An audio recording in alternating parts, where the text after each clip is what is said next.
Angin laut berembus dengan kelembutan yang menipu, membawa aroma garam dan pasir basah yang biasanya menenangkan jiwa. Namun hari ini, bagi Sarah, setiap desiran angin terasa seperti sayatan belati dingin yang mengiris hatinya yang sudah remuk. Ia berdiri di balkon sebuah villa mewah yang sengaja ia sewa, menatap hamparan Samudra Hindia yang biru kehijauan. Ombak bergulung-gulung, memecah di bibir pantai dengan suara gemuruh yang seirama dengan badai di dalam dadanya. Di kejauhan, matahari mulai condong ke barat, bersiap melukis langit dengan warna-warna senja yang dramatis. Ironis, pikirnya, alam menyajikan pemandangan yang begitu indah untuk sebuah pertunjukan kehancuran yang akan segera dimulai. Villa ini bernama Villa Samudra Biru, sebuah penginapan eksklusif yang tersembunyi di sudut terpencil pantai selatan. Tempat yang sempurna untuk pasangan yang ingin melarikan diri dari dunia, mencari privasi untuk memadu kasih. Dan itulah tepatnya yang direncanakan oleh Ardi, suaminya. Pria yang telah berbagi hidup dengannya selama 20 tahun, ayah dari putranya, kini sedang dalam perjalanan ke sini. Bukan bersamanya, tentu saja. Ia datang bersama Rina, wanita yang telah meracuni pernikahan mereka dari dalam. Sarah menarik napas dalam-dalam, mencoba menenangkan gemuruh di dadanya. Di sebelahnya, berdiri Bayu, seorang pria dengan raut wajah yang sama bekunya. Bayu adalah suami Rina. Pria yang nasibnya sama malangnya dengannya, dikhianati oleh orang yang paling ia percaya. Mereka berdua adalah sekutu dalam tragedi ini, dua jiwa terluka yang bersatu untuk satu tujuan, menuntut keadilan dengan cara mereka sendiri. Mereka akan tiba sekitar 30 menit lagi, kata Bayu pelan, matanya tak lepas dari jalan kecil yang berkelok menuju penginapan. Ia baru saja selesai memeriksa aplikasi pelacak yang diam-diam ia pasang di mobil istrinya seminggu yang lalu. Posisi terakhir mereka 15 km dari sini. Kecepatan rata-rata. Sarah hanya mengangguk. Kata-kata terasa sulit untuk diucapkan. Tenggorokannya tercekat oleh campuran amarah, kesedihan, dan rasa mual yang tak kunjung hilang. Sudah 3 bulan ia hidup dalam neraka sunyi ini, sejak pertama kali menemukan bukti perselingkuhan Ardi. 3 bulan ia berpura-pura semuanya baik-baik saja, tersenyum di depan suaminya sambil merencanakan hari penghakiman ini dengan detail yang presisi. Pertemuan pertamanya dengan Bayu terjadi 2 bulan lalu di sebuah kafe yang remang-remang di pusat kota. Sarah yang menemukannya lebih dulu. Setelah berhasil meretas ponsel Ardi dan menemukan nama serta nomor Rina, hanya butuh sedikit penelusuran di media sosial untuk menemukan siapa suaminya. Sarah mengirim pesan singkat kepada Bayu, "Saya rasa kita perlu bicara. Ini tentang Ardi dan Rina." Bayu, seorang arsitek yang pendiam, awalnya skeptis. Namun, Sarah membawa bukti yang tak terbantahkan. Salinan percakapan mesra, foto-foto mereka di sebuah hotel di luar kota, bahkan tagihan kartu kredit untuk hadiah-hadiah mahal yang tak pernah sampai ke tangan Sarah. Wajah Bayu yang awalnya tenang berubah menjadi pucat pasi saat melihat semua itu. Di matanya, Sarah melihat pantulan dari rasa sakitnya sendiri. Kehancuran dari sebuah kepercayaan yang dibangun bertahun-tahun, kini luluh lantak dalam sekejap. Sejak saat itu, mereka menjadi tim. Mereka tidak ingin konfrontasi yang penuh drama dan teriakan di depan umum. Mereka tidak ingin menjadi tontonan. Mereka menginginkan sesuatu yang lebih dalam, lebih menusuk, dan lebih permanen. Sebuah pembalasan yang akan meninggalkan bekas luka abadi di jiwa para pengkhianat itu. Mereka ingin Ardi dan Rina merasakan bagaimana rasanya kehilangan segalanya, persis seperti yang mereka berdua rasakan. "Dani dan Maya bagaimana?" tanya Sarah, suaranya serak. Ia memikirkan kedua anak mereka yang kini menunggu di kamar sebelah. "Mereka tenang," jawab Bayu. "Maya sedang membaca buku. Dani sedang mendengarkan musik dengan headphone-nya. Mereka lebih kuat dari yang kita duga." "Kuat," pikir Sarah. "Ya, mereka harus kuat, terutama Dani, putranya. Di usianya yang menginjak 18 tahun, di tahun terakhirnya di SMA, ia seharusnya memikirkan ujian kelulusan dan universitas impiannya. Bukan malah ikut serta dalam sebuah operasi untuk menjebak ayahnya sendiri." Sarah tak akan pernah melupakan hari di mana ia memutuskan untuk memberitahu Dani. Ia membawanya makan malam di restoran favorit mereka, hanya berdua. Dengan tangan gemetar, ia menceritakan semuanya. Tentang ayahnya, tentang wanita lain, tentang kebohongan yang telah berlangsung selama lebih dari setahun. Ia melihat berbagai emosi melintas di wajah putranya, kebingungan, ketidakpercayaan, lalu kemarahan yang dingin dan kelam. "Apa yang akan ibu lakukan?" tanya Dani setelah hening yang panjang, matanya menatap lurus ke mata ibunya. Tidak ada air mata, hanya ada sorot kedewasaan yang tiba-tiba muncul, seolah masa remajanya dicuri dalam satu malam. "Ibu akan mengakhirinya, Nak," jawab Sarah. "Tapi tidak dengan cara yang biasa. Ayahmu dan wanita itu, mereka harus belajar. Mereka tidak bisa menghancurkan dua keluarga dan pergi begitu saja seolah tidak terjadi apa-apa." Lalu Sarah menceritakan rencananya. Rencana yang ia susun bersama Bayu. Dani mendengarkan dengan saksama. "Aku ikut, Bu," katanya tanpa ragu. "Aku ingin melihat wajahnya saat dia sadar apa yang telah dia perbuat. Aku ingin dia tahu bahwa dia tidak hanya menyakiti ibu, tapi juga aku." Keputusan itu menyakitkan sekaligus melegakan bagi Sarah. Ia benci harus menyeret putranya ke dalam lumpur ini, tetapi di sisi lain, ia tahu bahwa Dani berhak untuk ada di sana. Ia bukan anak kecil lagi. Ia adalah korban dari kejahatan ini, sama seperti dirinya. Bayu juga melewati proses yang sama sulitnya dengan putrinya, Maya. Maya, seorang gadis pendiam kelas 1 SMA, sangat memuja ibunya. Bagi Maya, Rina adalah sosok ibu yang sempurna. Mendengar kenyataan pahit itu dari ayahnya adalah sebuah pukulan telak. Ia menangis selama berhari-hari, mengurung diri di kamar. Bayu memberinya waktu, membiarkannya memproses rasa sakit dan pengkhianatan itu. Hingga suatu hari, Maya keluar dari kamarnya dengan mata bengkak namun dengan tatapan yang tegas. "Aku ikut ayah," ucapnya singkat. "Aku tidak akan membiarkan ibu menghancurkan hidup kita dan pergi begitu saja." Jadi, disinilah mereka sekarang. 4 orang yang dipersatukan oleh luka, menunggu di sebuah villa tepi pantai yang indah, siap menjadi hakim bagi 2 orang yang paling mereka cintai. Sarah berjalan masuk dari balkon, menuju ruang tengah villa yang luas.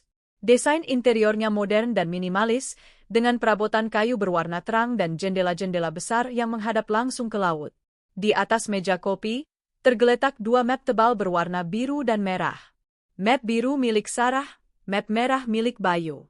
Isinya adalah bom waktu yang siap meledak. Surat gugatan cerai, surat perjanjian pembagian harta Gonogini yang sudah dirancang oleh pengacara mereka, surat pengalihan kepemilikan aset, dan dokumen-dokumen lain yang akan melucuti Ardi dan Rina dari semua yang mereka miliki. Harta yang mereka kejar. Itulah salah satu akar masalahnya. Ardi adalah seorang pengusaha properti yang sukses. Selama 20 tahun menikah, Sarah ikut berjuang dari nol. Ia yang mengelola keuangan perusahaan di awal-awal, ia yang memberikan ide-ide cemerlang, ia yang merelakan waktu dan tenaganya sementara Ardi menjadi wajah perusahaan. Semua aset yang mereka miliki, rumah mewah, beberapa apartemen, mobil-mobil Eropa, dan tabungan yang jumlahnya fantastis, semuanya atas nama mereka berdua. Namun, dalam beberapa tahun terakhir, Ardi dengan licik mulai memindahkan beberapa aset ke atas namanya sendiri secara sepihak. Sementara itu, Rina adalah seorang wanita karir yang ambisius. Ia menikahi Bayu, seorang arsitek idealis yang lebih mementingkan seni daripada uang. Bayu memiliki firma arsitektur kecil yang dihormati, namun penghasilannya tidak seberapa jika dibandingkan dengan gaya hidup mewah yang selalu diimpikan Rina. Rina melihat Ardi sebagai jalan pintas menuju kemewahan yang ia dambakan. Dari informasi yang dikumpulkan Sarah dan Bayu, mereka tahu bahwa Ardi telah membelikan Rina sebuah apartemen dan mobil mewah, semuanya dari uang yang seharusnya menjadi milik keluarga Sarah. "Semuanya sudah siap?" Suara Bayu membuyarkan lamunan Sarah. Sarah menunjuk ke arah 2 map di atas meja. "Siap. Pengacara kita akan mengajukan semua ini serentak besok pagi, tepat jam 9. Begitu kita memberi mereka sinyal." Bayu mengangguk, rahangnya mengeras. "Bagus. Tidak ada jalan kembali bagi mereka. Mereka telah merencanakan segalanya dengan sempurna. Villa ini disewa atas nama seorang teman kepercayaan Bayu. Mereka tiba sehari sebelumnya, memastikan semua kamera tersembunyi yang mereka pasang di ruang tengah dan teras bekerja dengan baik. Bukan untuk mempermalukan mereka di depan umum, Tetapi sebagai bukti jika Ardi dan Rina mencoba memutarbalikkan fakta di kemudian hari. Mereka juga sudah berbicara dengan manajer penginapan, menjelaskan situasi secara samar-samar sebagai kejutan keluarga, untuk memastikan tidak akan ada interupsi. Getaran ponsel di saku Bayu membuat keduanya tersentak. Bayu melihat layarnya. Mereka sudah melewati gerbang utama, lapornya. 5 menit lagi. Jantung Sarah berdebar begitu kencang, seolah ingin melompat keluar dari dadanya. Inilah saatnya, momen yang telah ia tunggu-tunggu selama 3 bulan terakhir. Momen di mana ia akan merebut kembali harga dirinya. Ia berjalan ke kamar sebelah, tempat anak-anak mereka menunggu. Dani sedang berdiri di dekat jendela, menatap ke arah jalan masuk dengan tatapan tajam. Headphone-nya sudah terlepas. Maya duduk di tepi tempat tidur, memeluk lututnya. Wajahnya pucat, tapi matanya menunjukkan tekad yang kuat. Sudah waktunya, kata Sarah lembut. Ingat rencana kita. Tetap tenang. Biarkan Ibu dan Om Bayu yang bicara lebih dulu. Kalian hanya perlu ada di sana. Kehadiran kalian adalah hukuman terbesar bagi mereka. Dani mengangguk tanpa bicara. Maya mengangkat kepalanya dan menatap Sarah. Tante yakin ini cara yang benar? Tanyanya dengan suara bergetar. Sarah berjongkok di depan Maya, memegang tangannya yang dingin. Sayang, tidak ada cara yang benar-benar benar dalam situasi seperti ini. Yang ada hanyalah apa yang harus kita lakukan untuk melindungi diri kita sendiri dan masa depan kita. Ibumu dan ayahnya Dani telah membuat pilihan. Sekarang, kita yang membuat pilihan untuk diri kita sendiri. Kita memilih untuk tidak menjadi korban lagi. Kata-kata itu seolah memberikan kekuatan baru bagi Maya. Ia menarik napas, mengangguk perlahan, dan berdiri. Mereka berempat kembali ke ruang tengah. Sarah dan Bayu duduk di sofa besar yang menghadap ke pintu masuk. Dani dan Maya berdiri di belakang mereka, seperti dua pilar penopang yang diam. Suasana di dalam villa terasa berat dan penuh antisipasi. Satu-satunya suara adalah deburan ombak di luar, yang terdengar seperti genderang perang yang ditabuh oleh alam. Beberapa menit kemudian, suara mobil berhenti di depan villa terdengar jelas. Lalu suara tawa. Tawa renyah seorang wanita, disusul oleh tawa berat seorang pria. Tawa bahagia dari dua orang yang tidak menyadari bahwa mereka baru saja memasuki neraka mereka sendiri. Sarah mengepalkan tangannya begitu erat hingga buku-buku jarinya memutih. Itu suara Ardi. Suara yang dulu selalu membuatnya merasa aman dan dicintai, kini terdengar begitu memuakkan. Ia melirik Bayu. Pria itu menatap lurus ke arah pintu, wajahnya tanpa ekspresi, tetapi Sarah bisa melihat otot di rahangnya menegang. Suara langkah kaki mendekat di teras kayu. Lalu, suara kunci dimasukkan ke dalam lubang. Pintu terbuka. Ardi masuk lebih dulu, menarik sebuah koper kecil. Ia mengenakan kemeja linen biru muda dan celana pendek krem, tampak santai dan jauh lebih muda dari usianya yang hampir 50 tahun. Di wajahnya terlukis senyum puas. Wow, tempat ini luar biasa, sayang. Pemandangannya langsung ke laut. Aku sudah bilang, kan, ini akan menjadi liburan terbaik kita. Di belakangnya, Rina masuk sambil terkikik. Ia mengenakan gaun musim panas berwarna kuning cerah yang memeluk tubuhnya. Rambutnya yang panjang dibiarkan tergerai, dan ia membawa sebuah tas jinjing bermerek. Kamu memang yang terbaik, Mas Ardi. Aku tidak sabar untuk... Kalimat Rina terputus. Senyum di wajahnya membeku seketika saat matanya menangkap pemandangan di ruang tengah. Ia melihat Bayu, suaminya, duduk di sofa dengan tatapan sedingin es. Di sebelahnya, ada Sarah, istri dari kekasihnya, menatapnya dengan ekspresi yang tak terbaca. Ardi, yang menyadari keheningan tiba-tiba dari Rina, ikut menoleh. Senyum di wajahnya lenyap dalam sekejap, digantikan oleh ekspresi syok dan kebingungan total. Matanya melebar saat melihat Sarah, lalu beralih ke Bayu.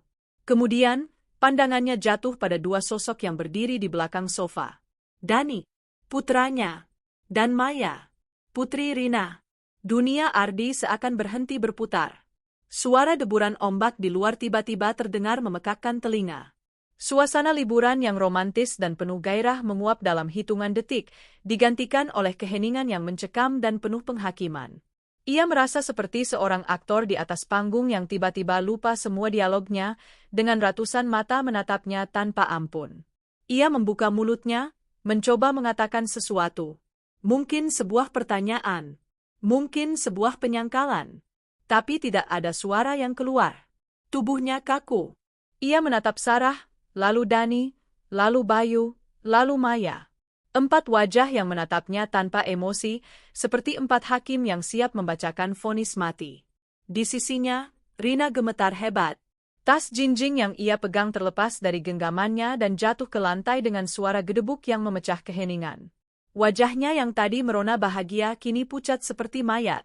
Ia menatap Bayu, suaminya, dan Maya, putrinya. Ini adalah mimpi buruk terburuknya yang menjadi kenyataan. Mereka benar-benar tak berkutik. Terjebak. Tertangkap basah di surga pribadi yang mereka ciptakan, yang ternyata adalah sebuah panggung penghakiman yang telah disiapkan dengan sangat rapi. Sarah akhirnya memecah keheningan. Suaranya terdengar tenang, dingin, dan tajam seperti pecahan kaca. "Selamat datang di liburan kalian," katanya. "Kami harap kalian menyukai kejutannya." Bab 2, Gema Kebohongan yang Pecah. Keheningan yang menyelimuti Villa Samudra Biru setelah ucapan selamat datang dari Sarah terasa begitu padat, seolah udara di dalam ruangan itu berubah menjadi bongkahan es. Ardi dan Rina berdiri terpaku di ambang pintu, wajah mereka adalah topeng pucat dari keterkejutan dan ketakutan. Senyum yang beberapa saat lalu menghiasi bibir mereka kini lenyap tak berbekas, digantikan oleh garis kaku kepanikan. Koper kecil yang ditarik Ardi seolah menjadi jangkar yang menahan mereka di tempat, mencegah mereka untuk lari dari pemandangan yang menghancurkan ini. Ardi adalah orang pertama yang berhasil menemukan kembali suaranya, meskipun yang keluar hanyalah bisikan parau. "Sarah? Dani? Apa yang kalian lakukan di sini?" Matanya melesat liar, dari wajah istrinya ke wajah putranya, lalu ke Bayu dan Maya, seolah mencoba mencari penjelasan logis untuk situasi yang sama sekali tidak logis ini. Otaknya yang biasanya cepat dan taktis dalam urusan bisnis kini terasa macet total. Ini tidak mungkin.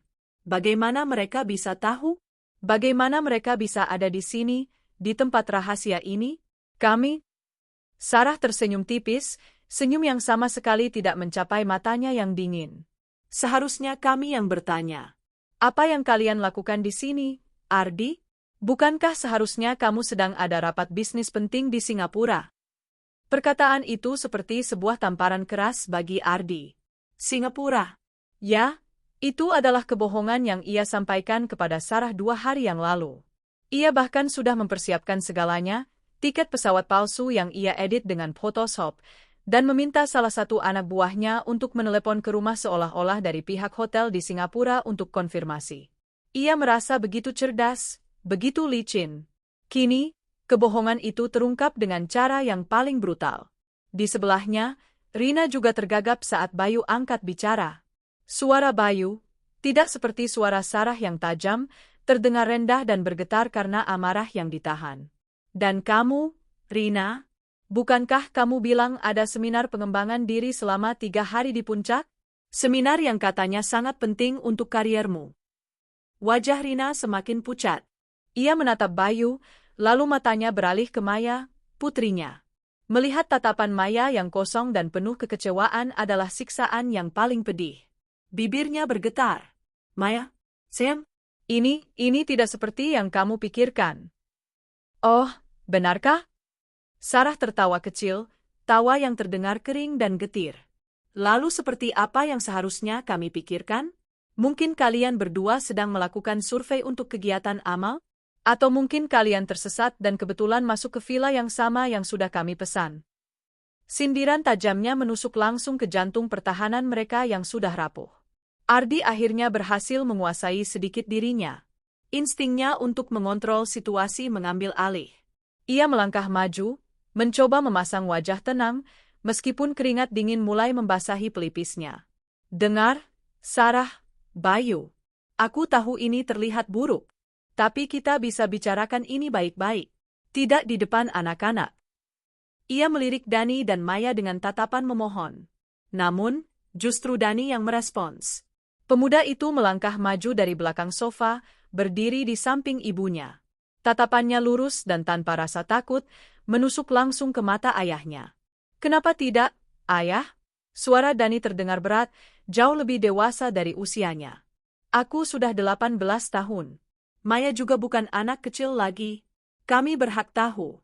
Kami berhak ada di sini. Karena apa yang ayah lakukan bukan hanya menyakiti ibu. Ayah juga menyakiti aku." Setiap kata yang diucapkan Dani seperti pukulan telak bagi Ardi. Ia melihat putranya, darah dagingnya sendiri, berdiri di pihak musuh. Tidak ada lagi kekaguman di mata itu, tidak ada lagi rasa hormat. Yang ada hanya kekecewaan yang begitu dalam dan amarah yang dingin. Bayu ikut berdiri, menyamai posisi Sarah dan Dani. "Anak-anak ada di sini karena mereka adalah bagian dari keluarga yang telah kalian hancurkan," katanya tegas. "Mereka telah melihat buktinya. Mereka tahu segalanya. Jadi berhentilah bersandiwara seolah-olah kalian peduli pada perasaan mereka." "Bukti?" Rina akhirnya bersuara, nadanya sedikit histeris. "Bukti apa?" "Bayu, kamu lebih percaya orang lain daripada istrimu sendiri." Bayu tersenyum sinis. Ia meraih ponselnya dari atas meja kopi, membuka galeri foto, dan melemparkannya ke sofa di dekat Rina. "Orang lain? Aku tidak butuh orang lain, Rina. Aku hanya butuh mataku sendiri." Dengan tangan gemetar, Rina mengambil ponsel itu. Layarnya menampilkan serangkaian foto yang membuatnya mual. Fotonya bersama Ardi sedang makan malam romantis di sebuah restoran mahal, tertawa mesra. Fotonya sedang keluar dari sebuah hotel butik, bergandengan tangan dengan Ardi. Fotonya sedang mencoba kalung berlian yang dibelikan Ardi, kalung yang tidak pernah dilihat Bayu. Foto-foto itu diambil dari jarak jauh, jelas hasil kerja seorang pengintai. "Bagaimana?" bisik Rina. "Tak percaya. Kamu pikir aku bodoh?" desis Bayu. "Sudah 6 bulan aku curiga. Kamu berubah, Rina. Kamu sering pulang malam dengan alasan lembur yang tidak masuk akal. Kamu menjadi sangat protektif dengan ponselmu. Kamu mulai membeli barang-barang mewah yang aku tahu kita tidak mampu membelinya. Aku hanya butuh satu dorongan kecil untuk mencari tahu kebenarannya." Dorongan kecil itu datang dari Sarah. Setelah pertemuan pertama mereka, Bayu dan Sarah memutuskan untuk menyewa seorang detektif swasta. Profesional yang mereka sewa bekerja dengan sangat efisien. Dalam waktu kurang dari sebulan, mereka berhasil mengumpulkan bukti yang lebih dari cukup untuk menghancurkan Ardi dan Rina. Laporan setebal puluhan halaman, lengkap dengan foto, rekaman percakapan, dan salinan tagihan kartu kredit. Sarah kemudian mengambil alih. Ia berjalan ke meja kopi dan mengambil map biru miliknya. Ia membukanya dan mengeluarkan beberapa lembar foto, lalu menyebarkannya di atas meja seperti kartu remi. "Ini bagian favoritku," katanya dengan nada datar. "Foto-foto liburan kalian di Bali 2 bulan yang lalu. Saat kamu bilang padaku kamu harus mengurus proyek yang bermasalah di Surabaya, Ardi. Dan kamu, Rina, kamu bilang pada Bayu kamu sedang ada retret kantor." Foto-foto itu menampilkan Ardi dan Rina yang sedang bersantai di tepi kolam renang pribadi, berciuman di bawah matahari terbenam, dan berpelukan di lobi sebuah resor mewah. Mereka tampak begitu bahagia, begitu bebas, begitu tanpa beban. Kebahagiaan yang dibangun di atas tumpukan kebohongan dan air mata keluarga mereka. Ardi menatap foto-foto itu, lalu menatap Sarah. Wajahnya memerah karena malu dan marah. "Kamu memata-mataiku." "Aku melindungi asetku," jawab Sarah dingin. "Aset keluarga kita? Aset yang kamu gunakan untuk membiayai wanita ini." Ia menunjuk Rina dengan dagunya. Suasana kembali tegang. Ardi dan Rina kini tahu bahwa mereka tidak bisa lagi menyangkal. Bukti-bukti itu terpampang nyata, tak terbantahkan. Pertahanan mereka telah runtuh. Kini yang tersisa hanyalah mencoba untuk meminimalkan kerusakan. "Baik," kata Ardi, mengubah taktiknya. Ia mencoba menggunakan nada suaranya yang biasa ia pakai untuk menenangkan klien yang marah. Nada yang penuh wibawa dan meyakinkan. "Aku mengaku salah. Aku telah membuat kesalahan besar. Aku minta maaf, Sarah. Dan Dani, ayah benar-benar minta maaf." Ia menatap Sarah dengan tatapan yang dulu selalu bisa meluluhkan hati istrinya. "Tapi setiap pernikahan pasti ada masalah, Sarah. Kita bisa perbaiki ini. Aku akan mengakhiri semua ini dengan Rina, sekarang juga. Kita bisa pergi konseling. Kita bisa memulai semuanya dari awal. Demi Dani, demi 20 tahun yang telah kita lalui bersama. Itu adalah sebuah pidato yang bagus. Terdengar tulus bagi orang yang tidak tahu siapa Ardi sebenarnya. Tapi Sarah sudah kebal. Ia telah mendengar janji-janji manis itu terlalu sering. Ia hanya tersenyum tipis. Mulai dari awal, ulangnya. Tidak ada lagi, awal, untuk kita, Ardi. Kamu telah membakar jembatan itu sampai menjadi abu. Kamu pikir permintaan maaf bisa memperbaiki semua ini? Kamu pikir aku bisa lupa bahwa kamu tidur dengan wanita lain sementara aku di rumah mengkhawatirkan proyek bermasalahmu? Kamu pikir Dani bisa lupa bahwa ayahnya adalah seorang pembohong dan penipu? Rina, melihat Ardi mencoba menyelamatkan pernikahannya, ikut panik. Ia berbalik menghadap Bayu, matanya sudah basah oleh air mata. Mas Bayu, tolong, aku juga salah. Aku hilaf. Aku tahu aku telah mengecewakanmu dan Maya. Tapi tolong beri aku kesempatan kedua. Aku akan melakukan apa saja. Ia mencoba meraih tangan Bayu, tetapi Bayu menarik tangannya dengan kasar. Kesempatan kedua? Bayu tertawa, tawa yang terdengar lebih seperti ringisan kesakitan. Aku memberimu ratusan kesempatan, Rina. Setiap kali kamu mengeluh tentang rumah kita yang terlalu kecil, aku bekerja lebih keras. Setiap kali kamu menginginkan tas atau sepatu baru, aku mengambil proyek tambahan. Aku melakukan segalanya untuk membuatmu bahagia, sementara kamu di belakangku mencari kebahagiaan dari pria lain yang bisa memberimu lebih banyak materi. Itu tidak benar, sergah Rina. Aku mencintaimu, Mas. Cinta? Bayu menatapnya dengan pandangan jijik. Jangan gunakan kata itu. Kamu tidak tahu artinya. Yang kamu cintai hanyalah uangnya. Kemewahan yang ia tawarkan. Di sudut ruangan, Maya, yang sejak tadi hanya diam, akhirnya angkat bicara. Suaranya kecil namun terdengar jelas di tengah keheningan yang tegang. Lalu bagaimana denganku, Bu? Semua mata tertuju padanya. Gadis itu menatap ibunya dengan mata yang merah, penuh dengan luka yang tak terkatakan. Apa ibu pernah memikirkanku saat bersama Om itu? Apa ibu pernah berpikir bagaimana perasaanku jika aku tahu semua ini? Ibu selalu bilang padaku untuk menjadi anak yang jujur dan baik. Tapi ternyata ibu sendiri seorang pembohong. Air mata akhirnya mengalir deras di pipi Rina. Pukulan dari putrinya sendiri terasa 1000 kali lebih sakit daripada amarah suaminya. Ia tidak bisa menjawab. Ia hanya bisa terisak, menutupi wajahnya dengan kedua tangan. Kehancurannya sudah total. Ardi melihat pemandangan itu dan merasa amarahnya mulai memuncak. Ia tidak suka dipermalukan seperti ini. Ia tidak suka berada dalam posisi di mana ia tidak memiliki kendali. Ia menatap Sarah dengan tajam. Jadi ini maumu, Sarah? Geramnya. Menghakimiku di depan semua orang? Menghancurkan hidupku? Apa kamu puas sekarang? Hidupmu? Sarah maju selangkah, tatapannya tak kalah tajam. Kamu yang menghancurkan hidupmu sendiri, Ardi. Kamu yang memilih jalan ini. Aku hanya menyalakan lampu agar kamu bisa melihat dengan jelas ke jurang mana kamu telah melangkah. Dan soal kepuasan, aku belum sampai di sana. Ini baru permulaan. Dengan isyarat dari Sarah, Bayu mengambil map merah miliknya dari atas meja. Mereka berdua berdiri berdampingan, menghadapi pasangan yang gemetar itu. Kami tidak membawa kalian ke sini hanya untuk konfrontasi, kata Bayu dengan nada resmi. Kami membawa kalian ke sini untuk sebuah keputusan. Sarah membuka mapnya, sementara Bayu melakukan hal yang sama. Mereka mengeluarkan setumpuk dokumen yang telah dijilid rapi. Di tangan kami, lanjut Sarah, suaranya mantap dan tanpa getar, adalah akhir dari segalanya. Surat gugatan cerai, yang akan didaftarkan besok pagi. Dan surat-surat ini, ia mengangkat dokumen di tangannya.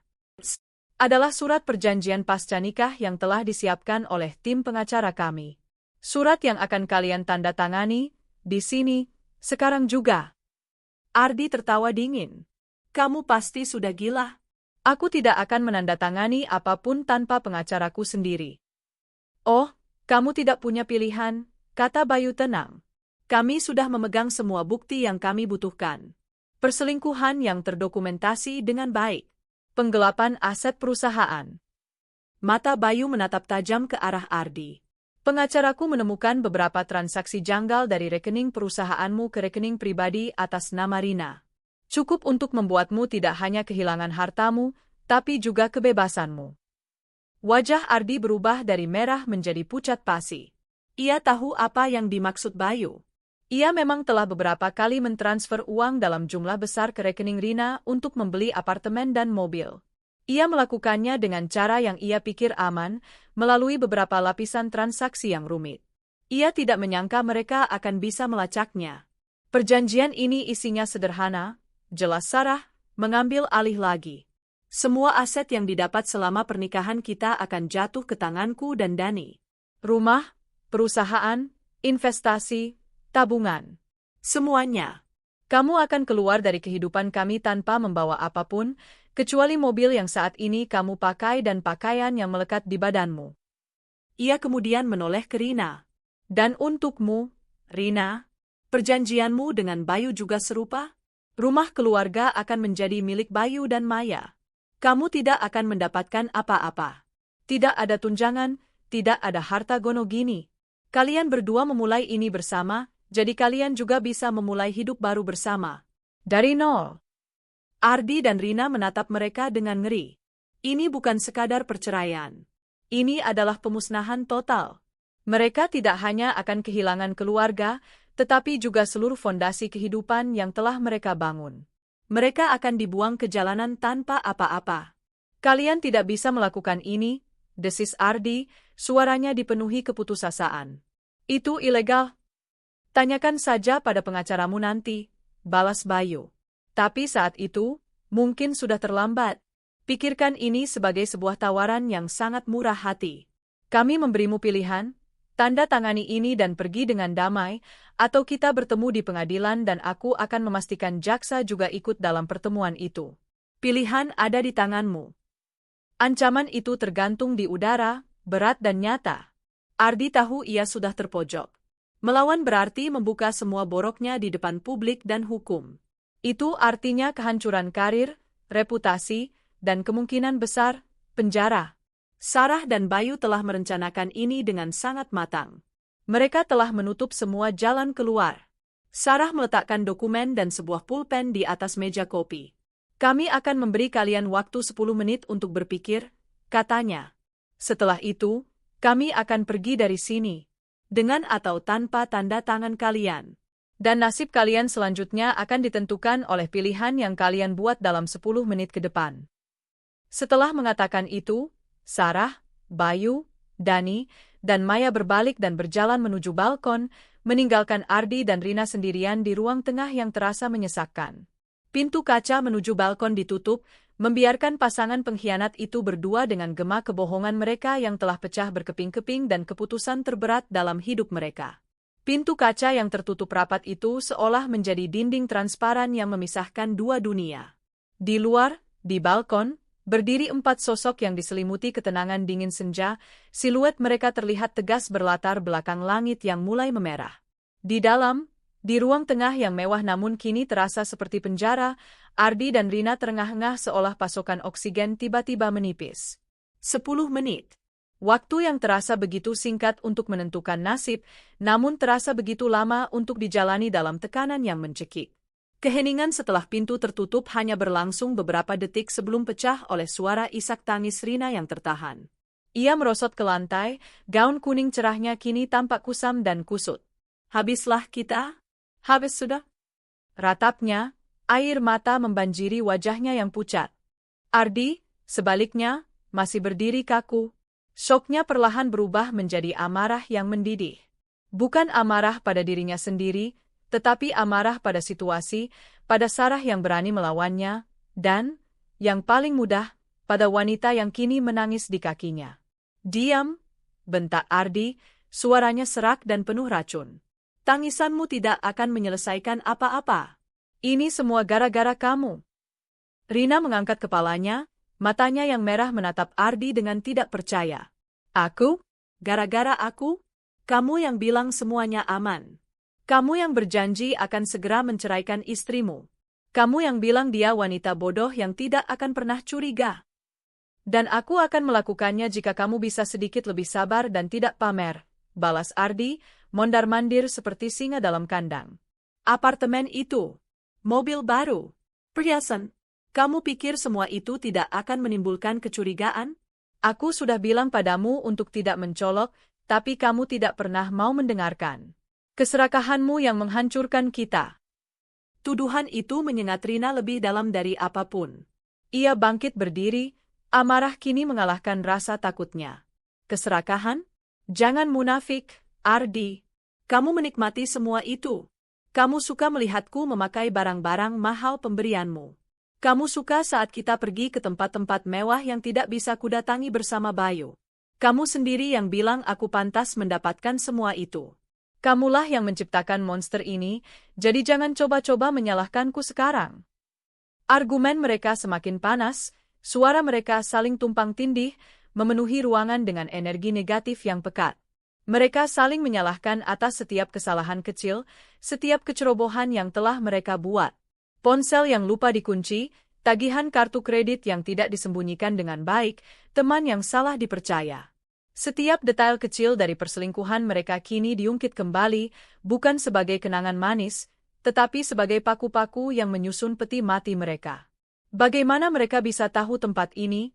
Desis Rina, otaknya mencoba memproses logistik dari jebakan ini. Bagaimana lagi? Tentu saja mereka melacak kita, geram Ardi sambil menjambak rambutnya sendiri. Ponselmu, atau mobilmu. Pasti ada pelacak di suatu tempat. Bodoh, kita terlalu ceroboh. Di tengah pertengkaran itu, mata Ardi tertuju pada tumpukan dokumen di atas meja kopi. Dokumen-dokumen itu seolah memiliki aura dingin, memanggilnya untuk menghadapi kenyataan. Ia berhenti mondar-mandir dan mendekati meja itu. Tangannya gemetar saat ia mengambil lembar teratas dari perjanjian yang disodorkan Sarah. Judulnya tertulis dengan huruf tebal, Surat Perjanjian Harta Bersama Pasca Perceraian. Ia membaca klausul demi klausul dengan cepat. Matanya melompat dari satu kalimat ke kalimat berikutnya, mencari celah, mencari kelemahan. Tapi tidak ada. Dokumen itu disusun dengan sangat rapi, kedap hukum. Setiap aset tercantum dengan detail, nomor sertifikat tanah, nomor registrasi kendaraan, nomor rekening bank. Semuanya dialihkan atas nama Sarah Wulandari sebagai wali dari putra mereka, Daniel Pratama. Bagian untuknya hanyalah satu paragraf singkat yang menyatakan bahwa ia, Ardi Santoso, dengan sadar dan tanpa paksaan melepaskan semua haknya atas aset-aset tersebut sebagai ganti dari tidak dilanjutkannya tuntutan hukum pidana terkait penyalahgunaan dana perusahaan. Ancaman itu, yang tadi diucapkan Bayu, kini tertulis hitam di atas putih. Keringat dingin kembali membasahi punggungnya. Ini bukan gertakan. Mereka serius. Mereka telah mempersiapkan perang ini sementara ia sibuk bermain cinta. Ini gila, bisiknya. Semuanya? Perusahaan yang kubangun dari nol. Apa isinya? Tanya Rina cemas, mendekatinya. Ardi tidak menjawab. Ia melemparkan dokumen itu ke meja dan mengambil dokumen milik Rina. Isinya sama brutalnya. Semua aset atas nama Bayu atau atas nama bersama, termasuk rumah yang mereka tempati, menjadi hak milik Bayu dan Maya. Rina tidak mendapatkan apapun. Kita tidak bisa menandatangani ini, kata Rina dengan suara bergetar. Ini perampokan. Lalu apa pilihan kita? Bentak Ardi, keputusasaan mulai merayap dalam suaranya. Melawan? Bayu sudah bilang dia akan membawa ini ke ranah pidana. Aku bisa masuk penjara, Rina. Apa kamu mengerti? Di penjara, semua uang dan kekuasaan ini tidak ada artinya. Realitas dari kata penjara menghantam mereka berdua. Citra sebuah sel yang sempit dan dingin, kehilangan kebebasan, dan kehinaan publik tiba-tiba menjadi sangat nyata. Romantisme petualangan terlarang mereka kini menguap, digantikan oleh ketakutan primitif akan konsekuensi. Ardi menatap wajah Rina. Wajah yang beberapa jam lalu tampak begitu cantik dan menggairahkan di matanya, kini terlihat asing. Ia tidak lagi melihat wanita yang ia puja, tetapi seorang rekan konspirator dalam sebuah kejahatan yang gagal. Ia sadar, dengan rasa mual yang hebat bahwa perasaannya pada Rina tidak pernah sedalam yang ia kira. Itu adalah pelarian, sebuah fantasi. Dan kini, fantasi itu telah berakhir dengan sangat buruk. Sementara itu, di balkon, suasana terasa sangat berbeda. Keempatnya berdiri dalam diam untuk beberapa saat, menatap langit senja yang warnanya semakin pekat. Suara pertengkaran dari dalam ruangan terdengar samar-samar, seperti dengungan lebah yang marah. Mereka mulai saling menyalahkan, kata Bayu pelan, tanpa menoleh. Seperti yang kita duga. Sarah menghela napas panjang. Beban 3 bulan terakhir terasa mulai terangkat dari pundaknya, namun meninggalkan kekosongan yang aneh. Hubungan yang dibangun di atas kebohongan tidak akan pernah kuat, Bayu. Fondasinya terlalu rapuh. Di sudut lain balkon, Dani berdiri di samping Maya. Ia bisa melihat gadis itu gemetar, meskipun ia berusaha menyembunyikannya. Kamu tidak apa-apa? Tanya Dani lembut. Maya menggelengkan kepalanya, matanya berkaca-kaca. Aku tidak tahu, bisiknya. Mendengar suara ibu berteriak seperti itu, rasanya aneh. Selama ini, aku selalu melihatnya sebagai sosok yang lembut dan tenang. Sekarang aku tidak mengenalinya lagi. Aku mengerti, kata Dani. Aku juga merasakan hal yang sama tentang ayahku. Aku selalu menganggapnya sebagai pahlawan, orang paling hebat di dunia. Ternyata, dia hanya pria biasa yang membuat pilihan yang sangat buruk. Ia berhenti sejenak, lalu menambahkan, tapi ini bukan salah kita, Maya. Jangan pernah berpikir begitu. Maya menatap Dani, pemuda yang baru ia kenal beberapa minggu terakhir dalam sesi-sesi perencanaan rahasia ini. Ada kedewasaan dan ketenangan dalam diri Dani yang membuatnya merasa sedikit lebih aman. Bagaimana kamu bisa begitu tenang? Dani tersenyum tipis. Aku tidak tenang. Di dalam sini, ia menunjuk dadanya, rasanya seperti ada badai. Tapi aku sudah melewati fase marah dan sedih selama berminggu-minggu di kamarku. Malam ini bukan lagi tentang perasaan. Ini tentang menyelesaikan apa yang harus diselesaikan. Untuk ibuku. Dan untuk masa depanku. Percakapan mereka adalah bisikan di tengah angin laut. Sebuah utas rapuh dari pengertian bersama yang terjalin di antara dua remaja yang dunianya dijungkirbalikkan oleh orang tua mereka sendiri. Mereka adalah korban yang menolak untuk tetap menjadi korban. Kehadiran mereka di sana bukanlah karena paksaan, tetapi karena pilihan. Pilihan untuk menyaksikan akhir dari sebuah babak kebohongan dan menjadi saksi dimulainya babak baru, apapun bentuknya. Sarah, yang mendengar percakapan mereka, merasa hatinya teriris sekaligus bangga. Putranya telah tumbuh begitu cepat. Pengkhianatan Ardi telah merenggut sebagian masa remajanya, tetapi juga telah menempanya menjadi pria muda yang kuat dan berprinsip. Bayu menoleh pada Sarah. Waktunya hampir habis, katanya, melirik jam tangannya. Menurutmu apa yang akan mereka lakukan? Ardi orang yang pragmatis, jawab Sarah tanpa ragu. Dia lebih takut kehilangan kebebasannya daripada kehilangan hartanya. Dia tahu kita memegang kartu truf. Dia akan menandatanganinya. Dia akan mengorbankan segalanya untuk menyelamatkan dirinya sendiri. Dan Rina? Rina akan mengikuti Ardi, kata Sarah. Dia sudah tidak punya siapa-siapa lagi. Kamu dan Maya sudah menutup pintu untuknya. Satu-satunya harapannya sekarang adalah Ardi. Dia akan melakukan apapun yang dikatakan Ardi. Prediksi Sarah terbukti benar. Di dalam, setelah pertengkaran hebat yang menguras emosi mereka, Ardi akhirnya mengambil keputusan. Wajahnya pucat dan dipenuhi keringat, tetapi matanya menunjukkan kilatan perhitungan yang dingin. Tidak ada jalan lain, katanya pada Rina dengan nada final. Kita harus tanda tangan. Tapi, Ardi, kita akan kehilangan semuanya, protes Rina. Lebih baik kehilangan semuanya daripada membusuk di penjara, balas Ardi tajam. Dengar, Rina, ini belum berakhir. Setelah ini, setelah debu mereda, aku akan mencari cara. Aku akan bangkit lagi. Aku seorang pengusaha. Aku pernah jatuh sebelumnya dan aku selalu bisa bangkit. Tapi aku butuh kamu untuk menurutiku sekarang. Kita harus keluar dari sini dulu. Kata-katanya adalah janji kosong, dan mereka berdua tahu itu. Tapi dalam keputusasaan, bahkan janji kosong pun bisa menjadi pegangan. Rina, dengan isak tangis yang tersisa, mengangguk pasrah. Harapannya kini sepenuhnya bergantung pada pria yang baru saja menghancurkan hidupnya. Ardi mengambil pulpen yang tergeletak di meja. Tangannya terasa berat saat ia membubuhkan tanda tangannya di atas materai pada dokumen perjanjian milik Sarah. Goresan tinta itu terasa seperti sayatan di kulitnya. Setiap huruf dari namanya yang ia tulis adalah sebuah langkah menuju kemiskinan dan kehinaan. Selesai dengan dokumen pertama, ia beralih ke dokumen kedua dan menandatanganinya sebagai saksi untuk perjanjian Rina dan Bayu. Kemudian, ia mendorong pulpen itu ke arah Rina. Sekarang giliranmu. Rina mengambil pulpen itu dengan jari-jari yang gemetar. Ia menatap kolom tanda tangan di bawah namanya.